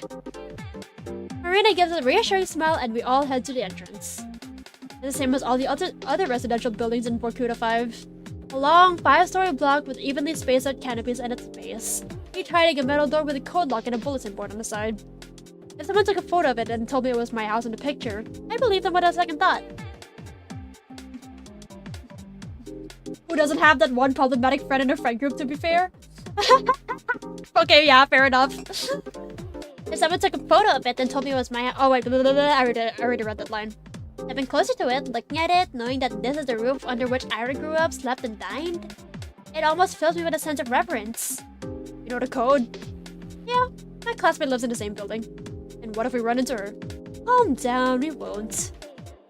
Marina types in the code, the lock clicks. We're in. Oh shit! It's a raid! It's a raid! It's slightly dark and warm.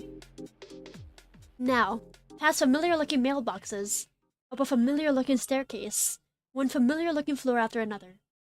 We make our way to Ira's apartment. Oh, it's on the same floor and in the same spot as mine. That's so cute. Oh. Marina takes a deep breath. Okay, I'll do the talking. Your guy's job is to stand next to me and look polite. Understood? Yes, sir. I nod. Satisfied with the responses, our negotiator fixes her hair and rings the doorbell.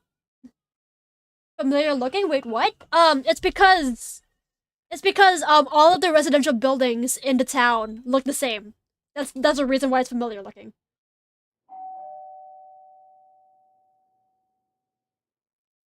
A couple seconds pass in silence. Marina is about to reach for the button a second time, but that's when we hear steps approaching from inside the flat. Then pause. We stand still. I can almost feel it on my skin. The person's gaze from the other side of the door is scanning us through the peephole.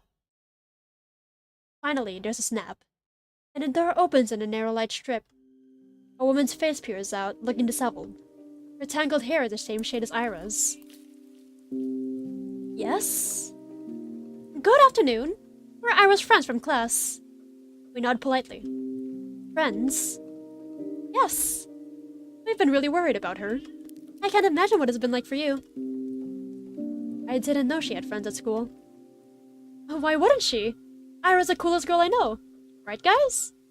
Yeah. Yes, the coolest. And very kind. I agree. We went to the cafe, like, all the time. How come she never told you? In any case, I apologize if it's any inconvenience, but I promise it won't take long. Last Monday, I lent Ira one of my brother's books. If it's not too much trouble, I would like to have it back. He needs it for work. Sure. What's the name? On the Stability of Closed Systems. It's a paperback. On the Stability of... She read things like that? Haha, I was surprised too. But it seems like she's been interested in structural dynamics for some time. Wish I had her passion. I'm just too dumb for stuff like that. Haha. Best I can do is share some studies. I see. Something softens in the woman's eyes. Okay, I'll go look. Oh, that's alright, we can... Oh! The door slams shut and we hear the sound of a turning lock. Then the steps retreat into the apartment. Great job. Shut up. Marina hisses quietly. Don't move yet. It's going as planned. Is it? To me, it looked like we just got the door shut in our face. She said she's gonna look. Just wait. When she comes back here empty-handed, we'll offer to search it ourselves. She closed the lock as I go inside for a couple of minutes. Think she'll let us in all willy-nilly? If my theory is right, she won't. That's when we'll have to force our way through. I'm counting on you, Z.A.T.O. Are you serious? What's that? Can't push it past a fragile little lady? Of course not. It's just... Hush! She's here. The door opens again. The woman peeks out. There you go. Huh? A hand emerges from the slit holding a small soft-covered volume. Your book. Marina's gaze slowly moves between the tomb and this woman's face. She reaches out and carefully accepts it. Thank you. Thank you for being friends with her. Oh, shoot! Oh, shoot! Ah! The plan did not go planned. The plan did not plan. Uh-oh. Marina flips through the book's pages absentmindedly. Ah! Oh! So, did you actually lend Ira that book? No, I don't think so, no. You don't think so? She shakes her head. She gives me the tome and starts digging through her bag for what must be the 4th time already. Damn it! Where is it? What the hell? I look down at the stability of closed systems in my hand. It's like Marina's side has a small paperback and a worn-out one at that. A year of issues as 1966. I opened the book on a random page. Where the hell? What the hell? If we are to arrange the components of an order cognition, the list will go as follows, starting from highest. Moral belief, prejudice, subjectivity, objectivity. The desire to create, the desire to change. The desire for happiness, the desire for status, ambition, confidence, self-esteem, self-image, the desire for kinship. The desire for family, the desire for intimacy, the desire for a healthy body. The desire for stable income. The desire for plentiful resources, the desire for shelter, food, water, sleep, sex, procreation, excretion, breathing, homeostasis, soul. She got it herself because she didn't know what... Oh, okay, no. Okay, I know why she got this book. She probably got it herself. Yeah, she probably got it herself because, if I remember correctly, Marina did say the neurotic disorder would, like, deteriorate, like, higher cognitive functions, if it was left alone for too long. So she was probably reading on this herself because she wanted to know what would go first. She wanted to know if she could be fixed. That's what I'm thinking.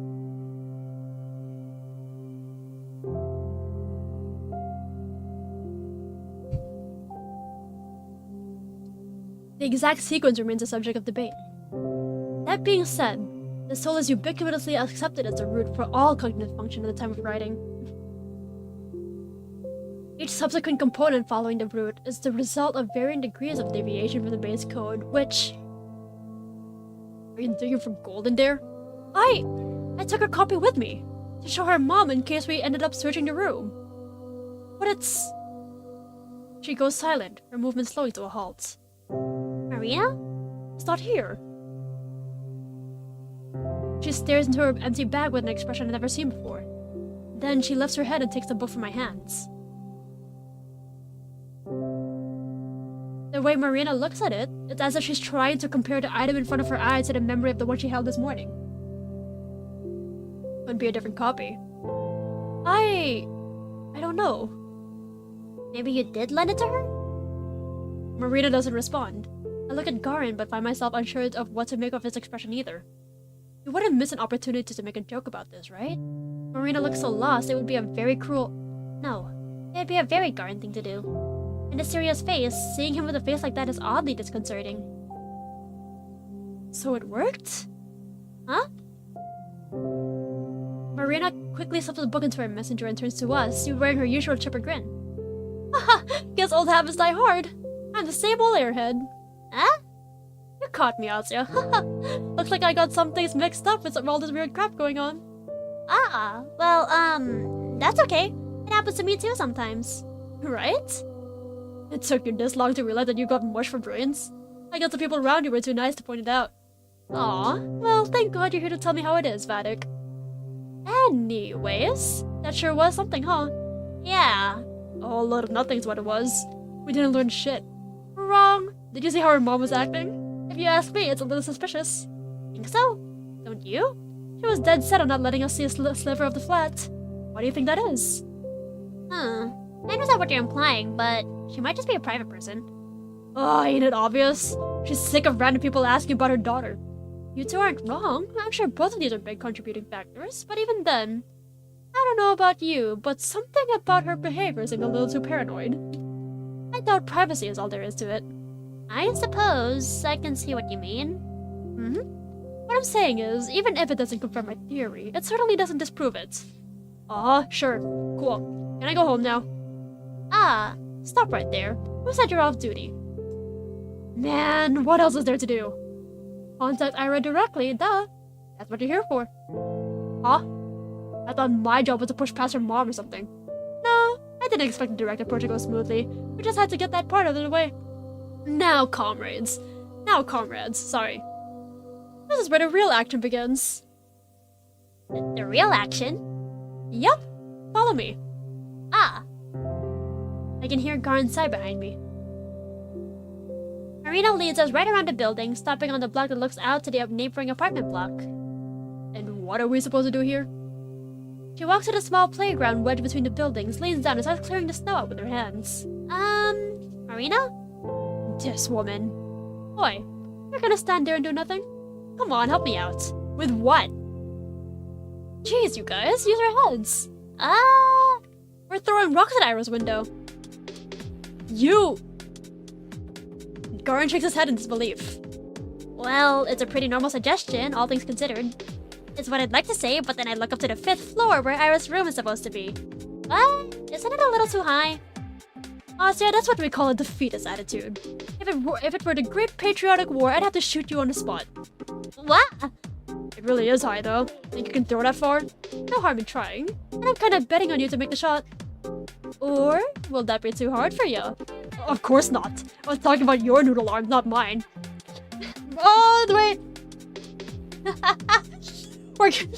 Chad, we gotta throw rocks at the window. Marina's gonna like take out a brick and just break her window completely, bro. Marina lets out a smug little laugh. Meanwhile, Garin cautiously looks over the building. So which window was that again? Should be the one over there. See, with the teddy bear? Ah! I frantically scanned the apartment complex. A teddy? A teddy. Oh! Found it! Right there, where the window to my room would be. There it is, Ira's window. That's the window that she was looking out of every day. The window that she chose to put a plushie on. She's gonna throw a brick, bro. She did that so when she looked out of the window, she'd also see a teddy bear. Maybe sometimes she'd hold it in her hands and squeeze it. Does the bear have a name? It has to. I wonder if it's something classic like Misha or Winnie. I suppose Ira could be the type of girl to call a toy bursting to pop into her head. That does sound like her, but something tells me she didn't do that. I really think she spent time picking a name that would be the perfect fit. Perhaps the name she went with in the end turned out to be a little unconventional. But it must have felt so right she couldn't imagine choosing anything else. I can totally picture it. God, that's so cute. So freaking cute.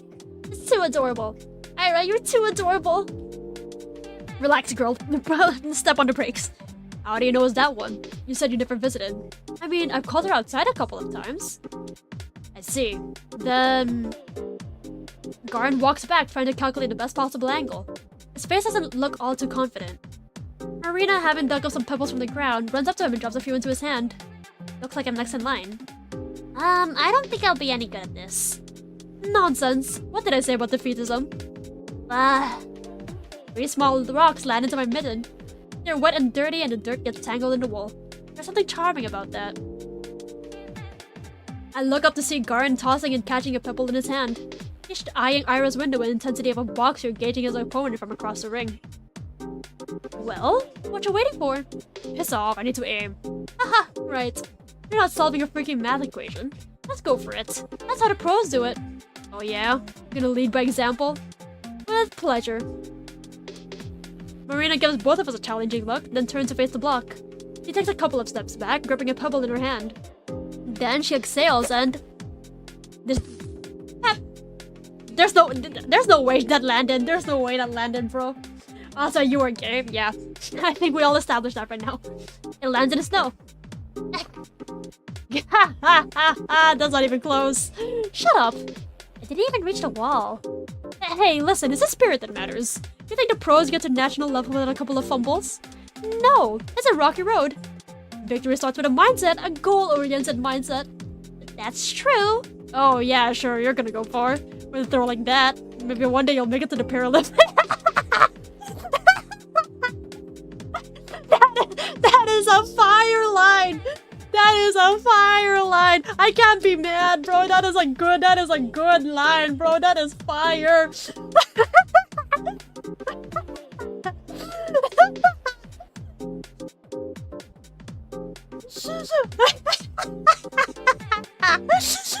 Oh, that's fire, dude!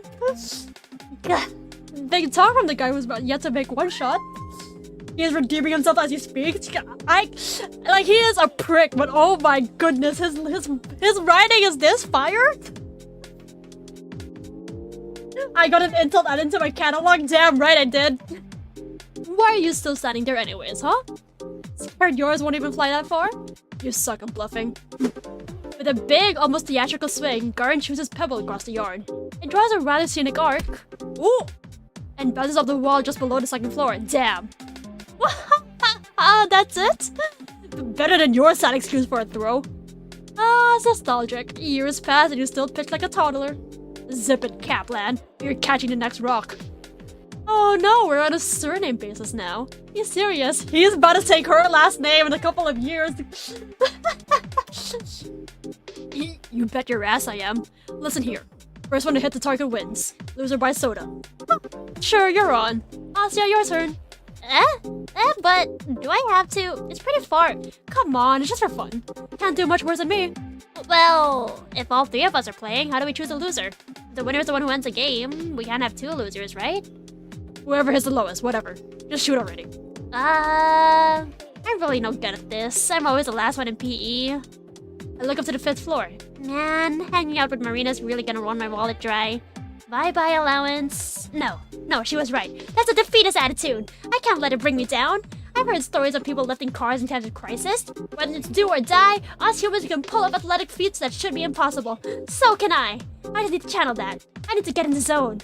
Let my inner warrior out. My inner warrior. Yes, that's right. I come from a long lineage of humans. The blood of prehistoric hunters flows in me. The ones that hunted mammoths. The ones that chased their prey for days on end. I think I'm feeling it. I feel it. I can feel the adrenaline pumping. Someone's looking determined. Yeah, that's what I like to see. Show us how it's done. I take my swing. I'm sorry, Marina. I may not reach the 5th floor, but I'm not gonna come last. Not this time. This time I'll...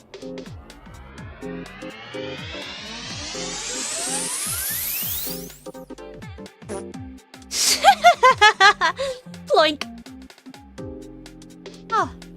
The pebble bounced off the asphalt not even 2 meters away from me. Oh, this is so cute.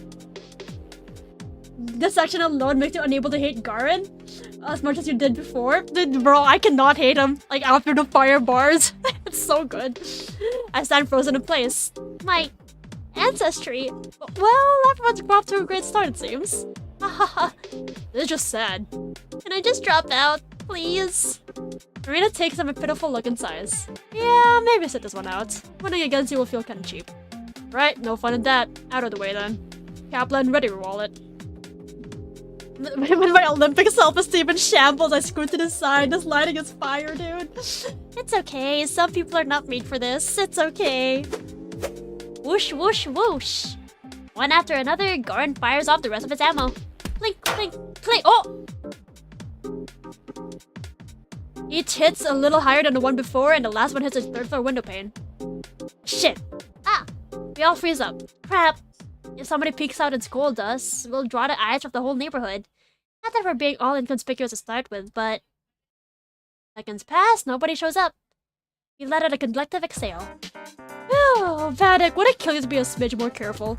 They told me to just go for it. Did I say that? You did.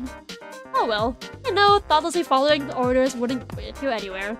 Some critical thinking goes a long way. So do we listen to you, or... Shubina, past the rocks. Marina, start running. Ah, scary, scary. Also, it's my turn.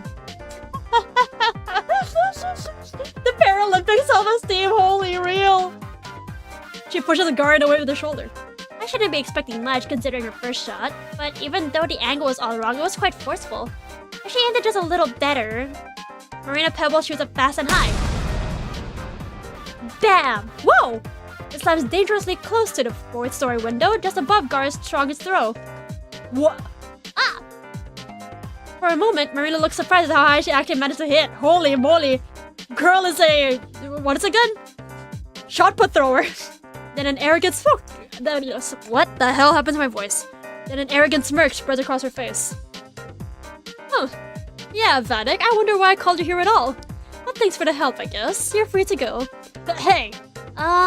Sorry to have dragged you out here. Oh, it's all on me. Sorry for that. It looks like we can handle this by ourselves after all. See you around. What the hell do you mean, see you around? I'm just getting started over here. Smack! A rock collides with the wall just above the spot Marina's pebble hit. Wow! See that? I'm only revving up. Hey, guys? Huh? I point to the ground with some lines onto the snow. Here, scoreboard. Ooh, nice, nice. Way to make yourself useful. Hey, can you drop mine a little higher? Oi, no playing favorites. Yeah, sorry. No cheating, Marina. Jeez, what side are you on? I like fair games. I believe in you. This actually, oh my gosh! This is actually so cute. Bam, third floor. Bam, third and a half. Bam, second and a half. Plop, ground. Bam, third and a half. Bam, first floor. Bam, second floor. Bam, third and a half. Bam, second and a half. Third, second. This is actually so cute. What the hell? The two keep pelting the poor building while I keep drawing notches on the scoreboard. Sometimes I run out to collect the rocks after they fall into the bottom. If you think about it, isn't this game sort of like a reverse meteor shower? Rocks flying up into the heavens, never quite reaching their destination. If I captured them with a long exposure camera, they'd leave similar traces in the sky. It's actually so cute, what the hell? A sea of dark parabolas, most of are uneven, interrupted halfway through, broken. Gah! Ouch! I get distracted and the pebble hits my head. Asya, I'm so sorry. Are you okay? Ow! Yes, don't worry. Please keep going. Gee, Shubi, now watch where you stand. Sorry.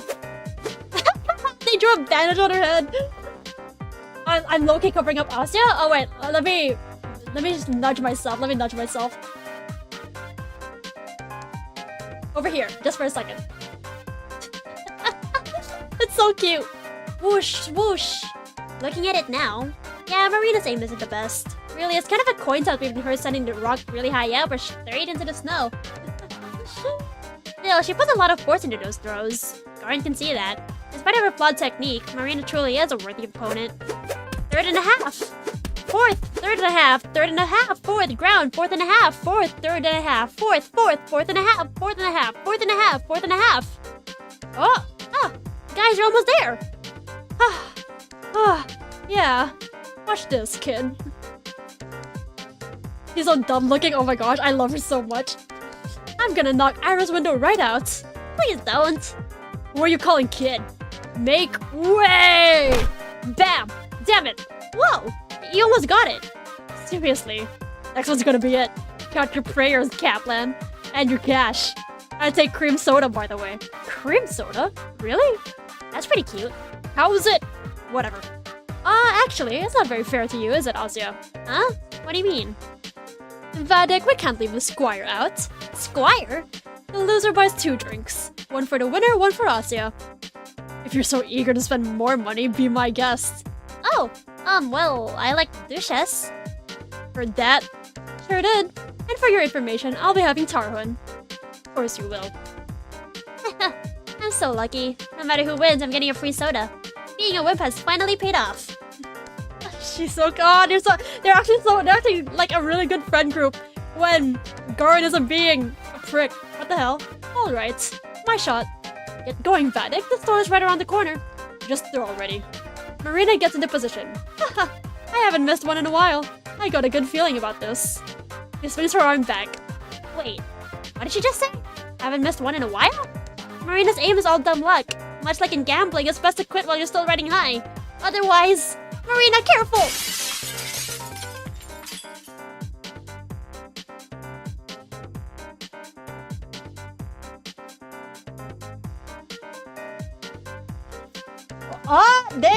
They should start running, I think. They should start running, I think. Oops.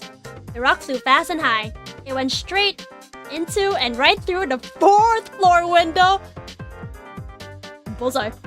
What the fuck? Everyone run! Wow!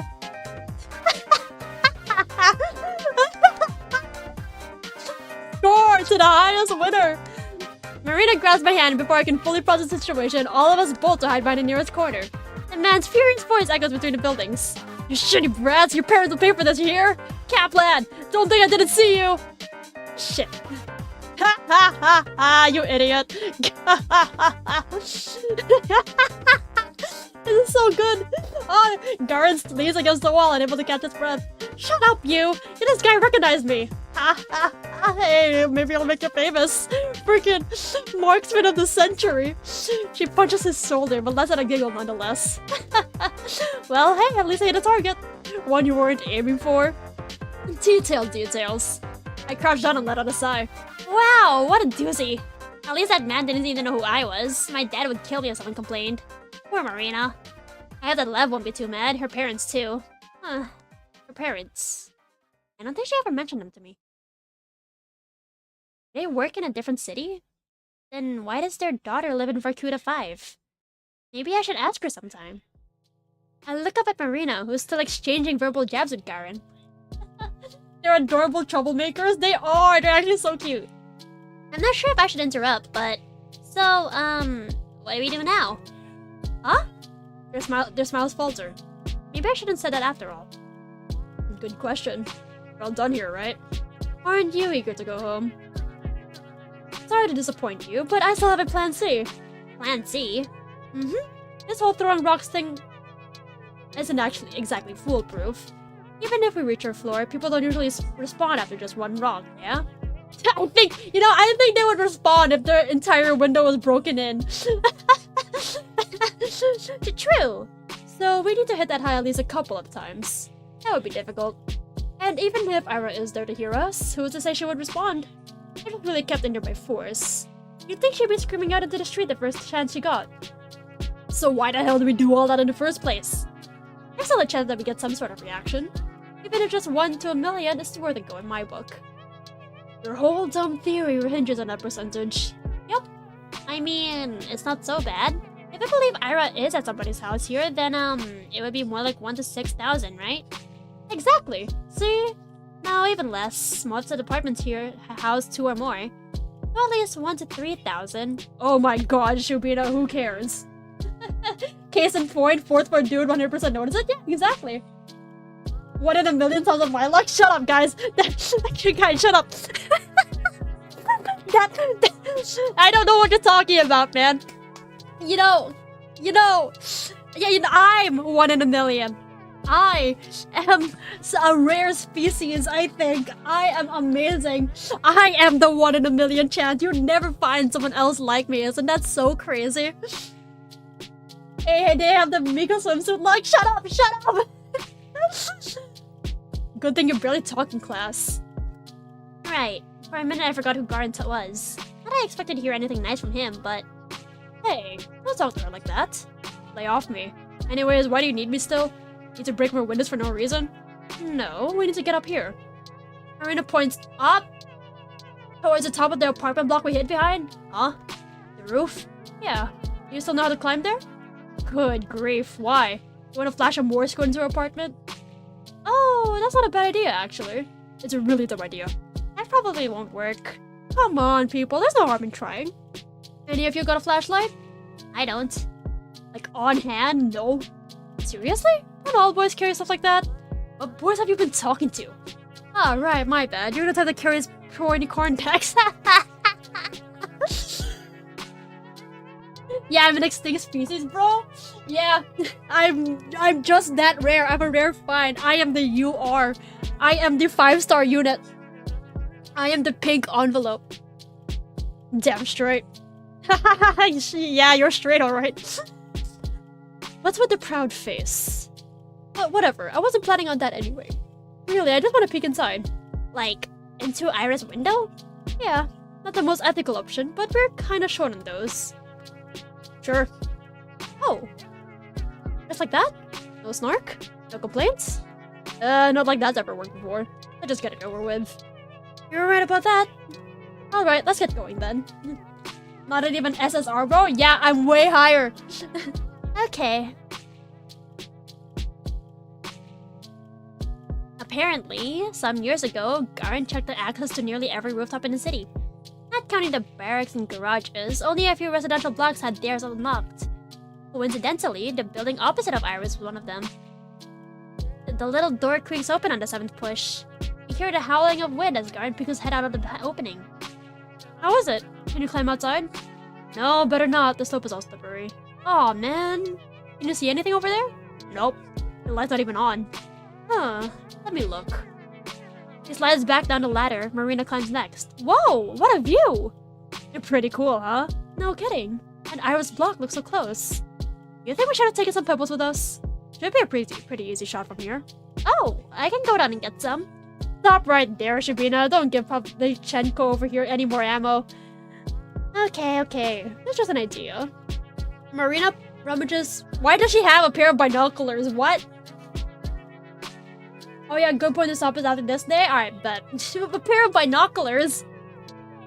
Well, someone came prepared. I sure did. These look so cool. Right? You can look through them when I get down. He sticks her head out once again and aims her sights at Ira's room. You see anything? She hops down with a disappointed face.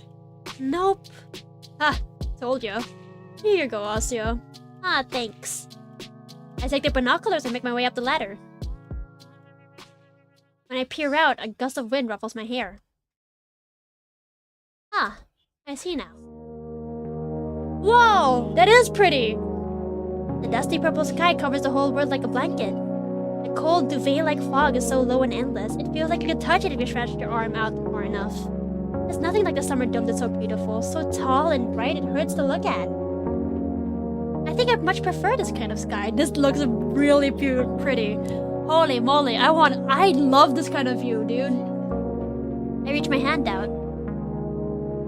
Hey, Vadim? Yeah? Is this the tallest roof that you can climb? Kinda. It's as high as the residential buildings go. The tallest one we have here is at it's a research complex, because it has a tower at the top. Oh wait, guys, let me know if the music is too loud. But no one's gonna let you go up there.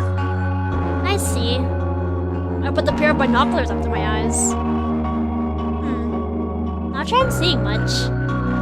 Adjust them so it's not so blurry. Oh, okay. I tinker with the angle and the focus wheel until the block in front of me becomes more clear. It's a bit loud? Alright, give me a second.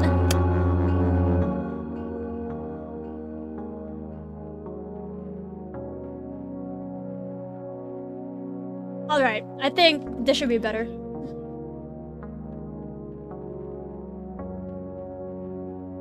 Wow! It really feels like I'm staring at it up close. Technology sure is amazing. Never mind that. I need to find Ira's window. The one with the teddy. Teddy. There! There it is! Light brown with a blue little bow. Aw, it's so cute! Hi there, Teddy! Although, I don't see much beyond that. The room is pitch dark. I wanna say I see something. A mess of tangled hair, bright eyes, sad or angry, maybe scared, or maybe happy because someone out there has finally seen her. Maybe she's looking out at me because maybe she was looking out at Marina too, but Marina couldn't see her. Maybe I can. So I had to try. I try really hard. Well, enjoying the view? I am. Nothing in the room? No. I lower the binoculars. There's nothing for me to look at there. Staring into the darkness feels wrong anyhow. I climb down the ladder, still trying to understand the human shape, but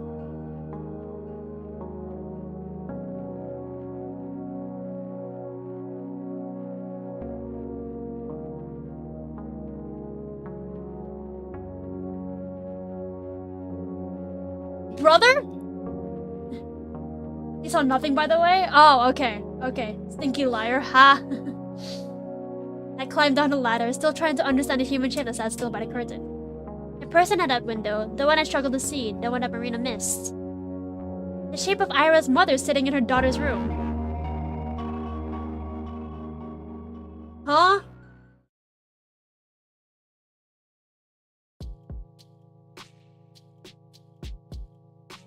So this was all a big waste of time? Well, I wouldn't say so. Alright, your stupid theory got confirmed as stupid. Awesome. Glad I was here for it. Hey now, the evidence is inconclusive at worst. I really don't think it's true, Marina. Sorry. That too, Asya. Why are you so hung up on it anyways? You weren't doing anything for days and now you're suddenly playing detective? Hey, it's not like that. I just got an idea in my head, so I thought, hey, maybe I'd check. And then maybe I could help somehow. It's true. Being unable to do anything can feel really awful. He's been really worried all week, Vadim. Oh yeah, I bet. You know she was out yesterday? Hanging with friends, howling like a hyena? Yes, I know that. Why the fuck do you care? Whoa, okay, calm down. I'm just telling you how it looked. I don't give a damn either way. Whatever. Oh, actually, you lost. Huh? The drinks. You owe us, remember? What? How the hell did I lose? Well, the last shot was mine, so that's the logic you're going with? You're also very rude. Still are. We need reparations. The only one who deserves reparations here is Shubina for getting hit with your dumb rock. And so do I for being dragged around by you two weirdos. Please, not like you had anything better to do. Isn't the company of two beautiful ladies a treat in itself? Show me the beautiful ladies, then we'll talk. They're in the card deck, dude. They're in the card deck, dude.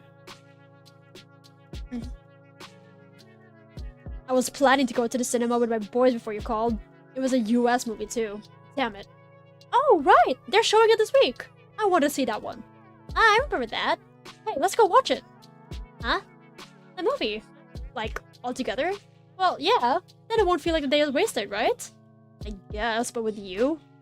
Oh, I see. So he's never taken a girl to the cinema before. He's shy. Aw, really? I've been to the cinema with girls, alright? I just don't want to be stuck in a room with you two. I'll catch the crazy. Better start avoiding your own house if that's what you're worried about. Boy. Well, whatever. We're gonna have a gay old time without you. Yeah, I'm sure you'll have a gay time, alright. Who needs a guy who can't stick to his word, right, Asya? What freaking word? Your win condition makes no sense. Oh, right. I was really looking forward to the soda. Yeah, I bet you were, you freeloader. You're getting one no matter what. How's that fair? It's not. Marina demonstratively turns around and beckons me with her hand. Come on, Asya, let's leave him to his card stash. That guy who's too cheap to buy you a measly Duchess ain't worth your time. Really, we should warn all the other girls about him. Hey, it's not about money and you know it. Yeah, Vadik, we got a date with Hollywood. Ah, okay. Bye, Vadim. Hey, Kaplan, that's blatant provocation. Wait! Garen catches up to us. Oh, they're so cute! We walk together down the road to the community center. Marina and Garen keep bickering. Sometimes they laugh and so do I. It's not that I have any illusions regarding this. Tomorrow things will be the same they've always been. Garen will still be the same Garen. And Marina, after the Ira situation fades from her collective mind, she'll have no reason to talk to me anymore. It's only natural. She's your friend, girl. I understand that the moment I'm living in now, this brief glimpse into what living correctly is supposed to feel like, will soon end. So I should appreciate it for what it is. I'm not sure if actual friends are supposed to be this rude to each other, but this is good enough for me. My memory will certainly cast all the interactions of today in a more favorable light. So we'll correct the small unpleasant parts. And what will remain is... Careful, don't spill! I'm trying! Marina passes out around the package of corn pop she smuggled in. Holy moly. They really are just dumb kids. Yeah, dumb kids with, dealing with someone's neurotic disorder. Garen is holding onto our communal bottle of cream soda, the result of a begrudging compromise. Is it me or in different outfits? They just removed their scarves, I think. And their jackets. I still would have preferred Duchess. And by the way, do you know what this one's about? Oh yeah. Also, do you? It's about some superstar lady? Judging from by the poster. You're gonna have that, right? Marina leans in and whispers. It's about a crossdresser. Oh! Wow! Cool, right? Damn it, why are you spoiling it? That's not a spoiler, it's a taste of what's to come. So it's like, hello, I'm your aunt? Oh, I mean, I guess we already have a movie about that, huh? There's some Like It Hot, too. They ran it last year. Oh, you're right! Man, I wanted her to be a bit more shocked or something. Please, guys in dresses are all news. You would look nice in a dress. My brother watched this movie that had a totally naked chick on screen. A movie, huh? I'm serious. Like a real Hollywood film. They showed him doing it too. Cool. That's, very brave. Don't look at me like that. You girls just don't get it. Haha, I get it. What was the film? Crap, I don't remember. The Stuntman? No, maybe not that. Ah, it's starting. They should watch White Chicks. What happens to White Chicks? The light dims, and the regular pre-movie role of Fito starts to play. I don't find it especially funny, but Marina's giggling by my side makes me smile. And then the film begins.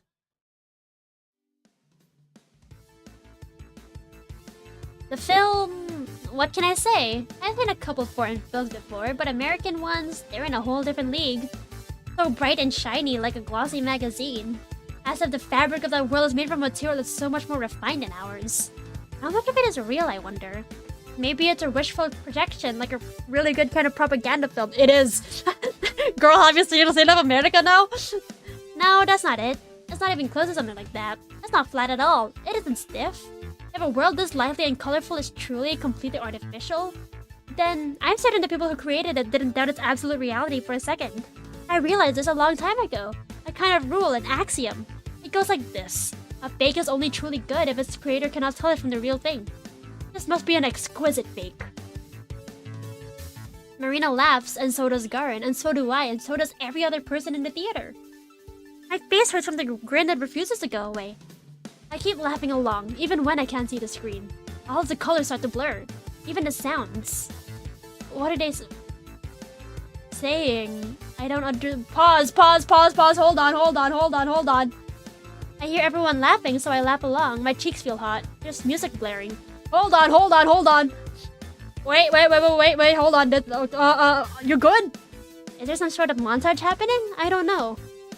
It's all just noise. My cheeks. No matter how much I wipe my face, it's still wet. Even as I stared on my knees, away from all the flashing lights, the fog in front of me won't clear. Hey, Asya? Are you okay? Marina. I hear her whispering to me. I feel her gently caressing my shoulder. For some reason, I can't respond. My vocal cords won't work. She keeps asking me quiet questions and receives no answer. She mutters something to Garin. He mumbles something back. I'm not sure if he's saying something to her or to me. Before long...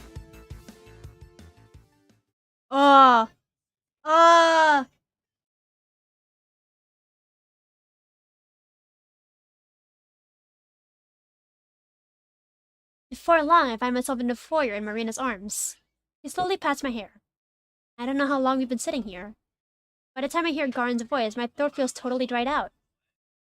What's going on? Does she feel sick? Something like that. Shubina, hey, you alright there? Something hurt? Be quiet for a minute. My voice. I can't form a sentence. I throw a rock into a lake, but the splash makes no sound, just ripples. Neurotic disorder? Bro, if it's actually the neurotic disorder, I'm going to flip. It's okay. I shake my head, now more violently. Marina leans away and lets me sit up properly. Garin stands next to us, looking befuddled. Why is he here? The movie is still going. I sniffle in an attempt to catch my breath. Tissue? No, thank you. If you want something to drink. No. My surroundings come fully into view. The community center, the muddy sky outside, the thin electric light. It's been 5 days. Right now, what do you think she's doing now? Do you think she wants to go home? Do you think she misses her mom? Asya. Do you think she's crying? No, probably not. It's been too long. Even I couldn't cry for so long. After so long, I'd think that everyone I knew had just forgotten me. They'll find her. The investigation's still ongoing. So, you know. No, that's not what I mean. Even if they found Ira today...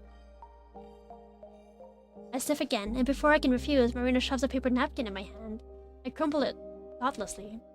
How can we do this? Do what? Everything. Watching some movie, laughing, making jokes, all the while Ira is... So what? You want us to just sit around and cry until she magically shows up? Vadim. No, I know that's impossible. Then what? What are we supposed to do? I don't know, but this... It makes me feel all rotten. No, Asya. Marina tried to hug me again, but I pushed her away. Sorry. Listen, it's not your freaking fault. It's not ours either.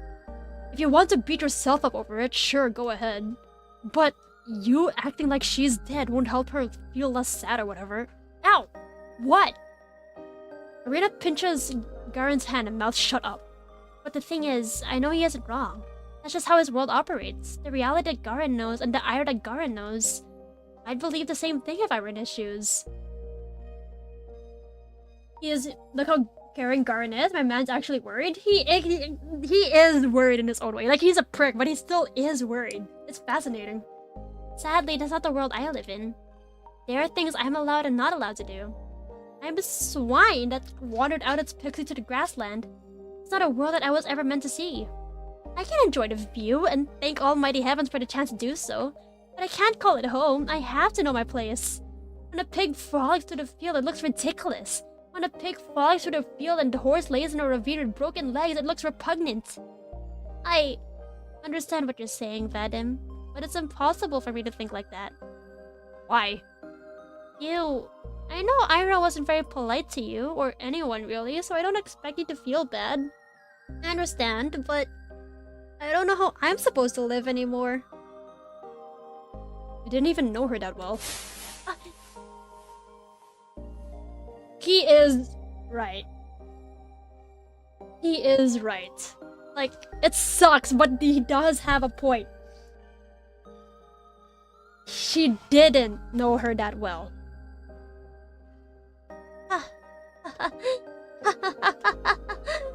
That's right. He's absolutely right. Well, isn't this embarrassing? I have no argument. You've done it again, Garen. You've driven me into a corner, and now I don't know how to respond without making myself look like a fool. Feel free to laugh. You've earned it. It's a good one. Come on. Why aren't you laughing? Go back to the theater. What? You heard me. Leave us alone, okay? Alright. Whatever. You put the soda- Oh! You put the soda bottle next to her. Oh, wait. Okay. He does actually care somewhat. That's actually nice. And throws his jacket on. Huh? You're not finishing the film? With a mood like that, I'll pass. Oh no, I'm sorry. Forget it. He walks out into the snow. Marina and I stare at the door in silence. After a couple seconds, Marina picks up the cream soda and takes a big swig. Ah, damn it. He smacks it on the bench the same way a middle-aged man would slam an empty glass of vodka on the table. Ah, and here I thought that I was onto something. Huh? Forgive me, Asya. I'm an idiot. No, you're not. Don't say that. It's my fault. I shouldn't have dragged everyone out here. No, I shouldn't have reacted like that. I just ruined it for everyone. You didn't. I felt the same way. I know it's all stupid. I just thought, wouldn't it be great if I could change something? Or do something that really helped, you know? I know I had no chance from the start, but I kept telling myself, hey, what if it works? It's dumb as hell. Sorry for pulling you along like that. No, please don't be. I really, even if it turned out like this, I still had fun today. Oh, so fun's allowed now? I mean, I'm just messing with you. Marina sighs. She gets up and loosens her ponytail. You're a very forgiving person, Asya. I can't imagine living like that. Please don't get me wrong. It's a wonderful thing. I wish I could forgive myself this easily. But I should have known better. I'm too old to play pretend. It turns to me. You want to go home? Or will you finish the film? I'll go home. Thought so.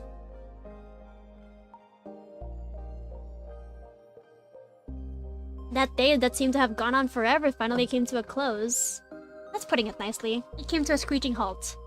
Not that I'm sad, I knew what it was from the start. A nice illusion, a peek at something distant and unattainable, an American film. A dream you'll inevitably wake up from. But did it really have to end that way? If only I didn't get unreasonable. Maybe then? No. The next scene stays the same. No matter when you cut the one that comes before. We could sit through the movie, we could even go to Z.A.T.O right after. We could walk around all evening and talk and have fun. But tomorrow I'll be the same old me. Tomorrow Garen will be the same old Garen. Tomorrow he'll find a new reason to make fun of me. Tomorrow I'll hear the same old jokes from my classmates. Tomorrow I'll look at the ceiling and pray for Ira to come. She won't. Ira... You could probably throw a pebble up to the 5th floor, no problem. Well, maybe not completely without effort, but... She threw a chair? That's not as easy to do as it looks, you know? You'd totally win. And then she'd get a free drink from Marina. Oh! What would her favorite flavor be? Maybe, Baiko? I can see that. I like Baiko too. And then we'd all go to the movies. Ira's probably seen a bunch of American films already. I can imagine her going to the cinema all alone. She'd have no qualms about that. Going together would be so much fun. Today's film was hilarious. I bet she'd be laughing all the way through.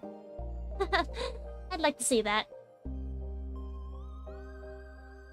I think I got some snow in my boots. Crud. It's my fault for coming up with the idea so late. Well, in all honesty, I thought of it when looking down from the roof opposite to Ira's. I just got swept up in the conversation and forgot to share. Also, dragging Marina back there after she got noticed would be rather risky. It's nothing I can handle by myself, though. I don't exactly believe Marina's theory. Even Marina herself never actually believed in it. Frankly, that kind of speculation was plain disrespectful. But even then, there was still something I wanted to do. Snow piles on fast, so the lines need to be as deep as I can make them. I dig all the way to the ground. As far as legibility goes, nothing beats a black test on a pure white canvas. By the time morning comes, it won't look nearly as striking, but it should still be readable. I climbed a little play ladder to check if everything's okay. Yeah, should be good enough. Good enough for who? Ira's mother? Yeah, I'm just being tasteless. It's an offensive thing to write. Acknowledging that won't make it any better. And I'm not so principled as to erase it. I'm selfish. And I need to end today to end a certain way. This end makes me content. I climb down from the frozen ladder and head home. What did you write? A message sprawls across the playground under Ira's window. Ooh!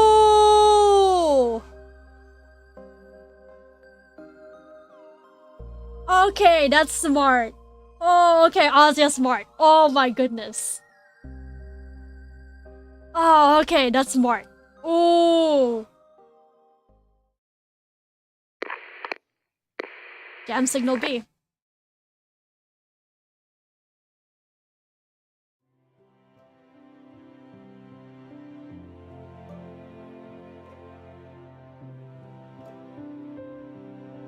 Oh, okay. I think we can end it here for tonight. Holy moly, that was good.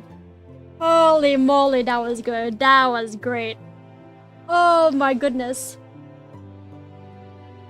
If I read more, you think I'll continue until the end? Really? How long would it take me? Holy yeah, how long would that take me?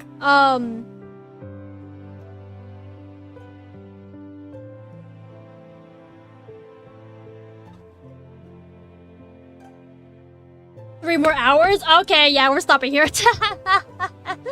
Okay, yeah, we're stopping here. That was great, though. Oh my goodness, that was so good. That was actually really good. I think my favorite part would have been that sequence. I think my favorite part would have been the sequence from earlier. That was so good. That was such a good... That was actually so good. The sequence with, what is it? With Asya at the car repair. That was genuinely peak fiction. The entire thing is peak fiction. I'm actually hoping... Okay, wait. Let me quit first. And maybe I should have gone to the title. Whoops.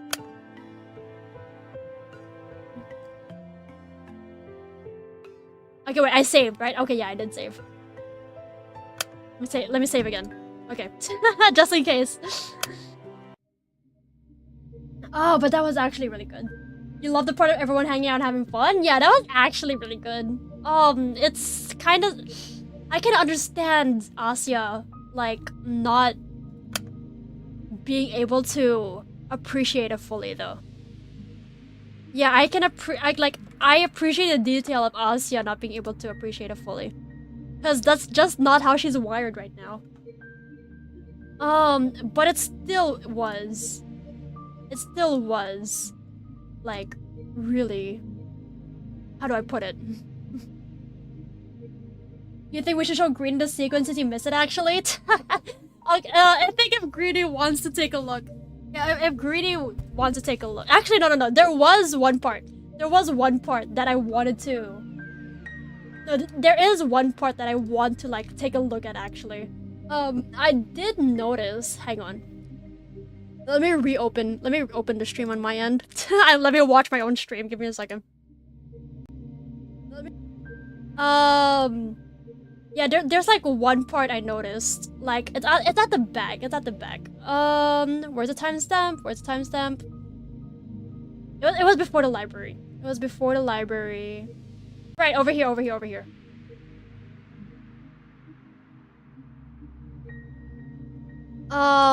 was it? Oh, right here. Okay. Let me close this window pane, and then... window capture... Boy. Okay. Yeah, so like... Let me mute myself. I don't really need to look at myself right now. It was... Right... Okay, so... It was... Yeah, over here. Like, at the corner. I did notice, like, all the red text at the back. And oh my gosh, is that me? Hi! Anyway, yeah, I did notice all the red text at the back. Like, when I looked in the mirror, I saw blank. I am wondering, like, what that's all about. We'll probably see it later. On. But yeah, for anyone who missed peak, like, for Greedy specifically, if you want to watch the sequence you missed, it starts at around 2:13. Wait, no, that's the minus. It starts like, I guess an hour, like, okay, whatever, somewhere in the middle, somewhere around here. Anyway.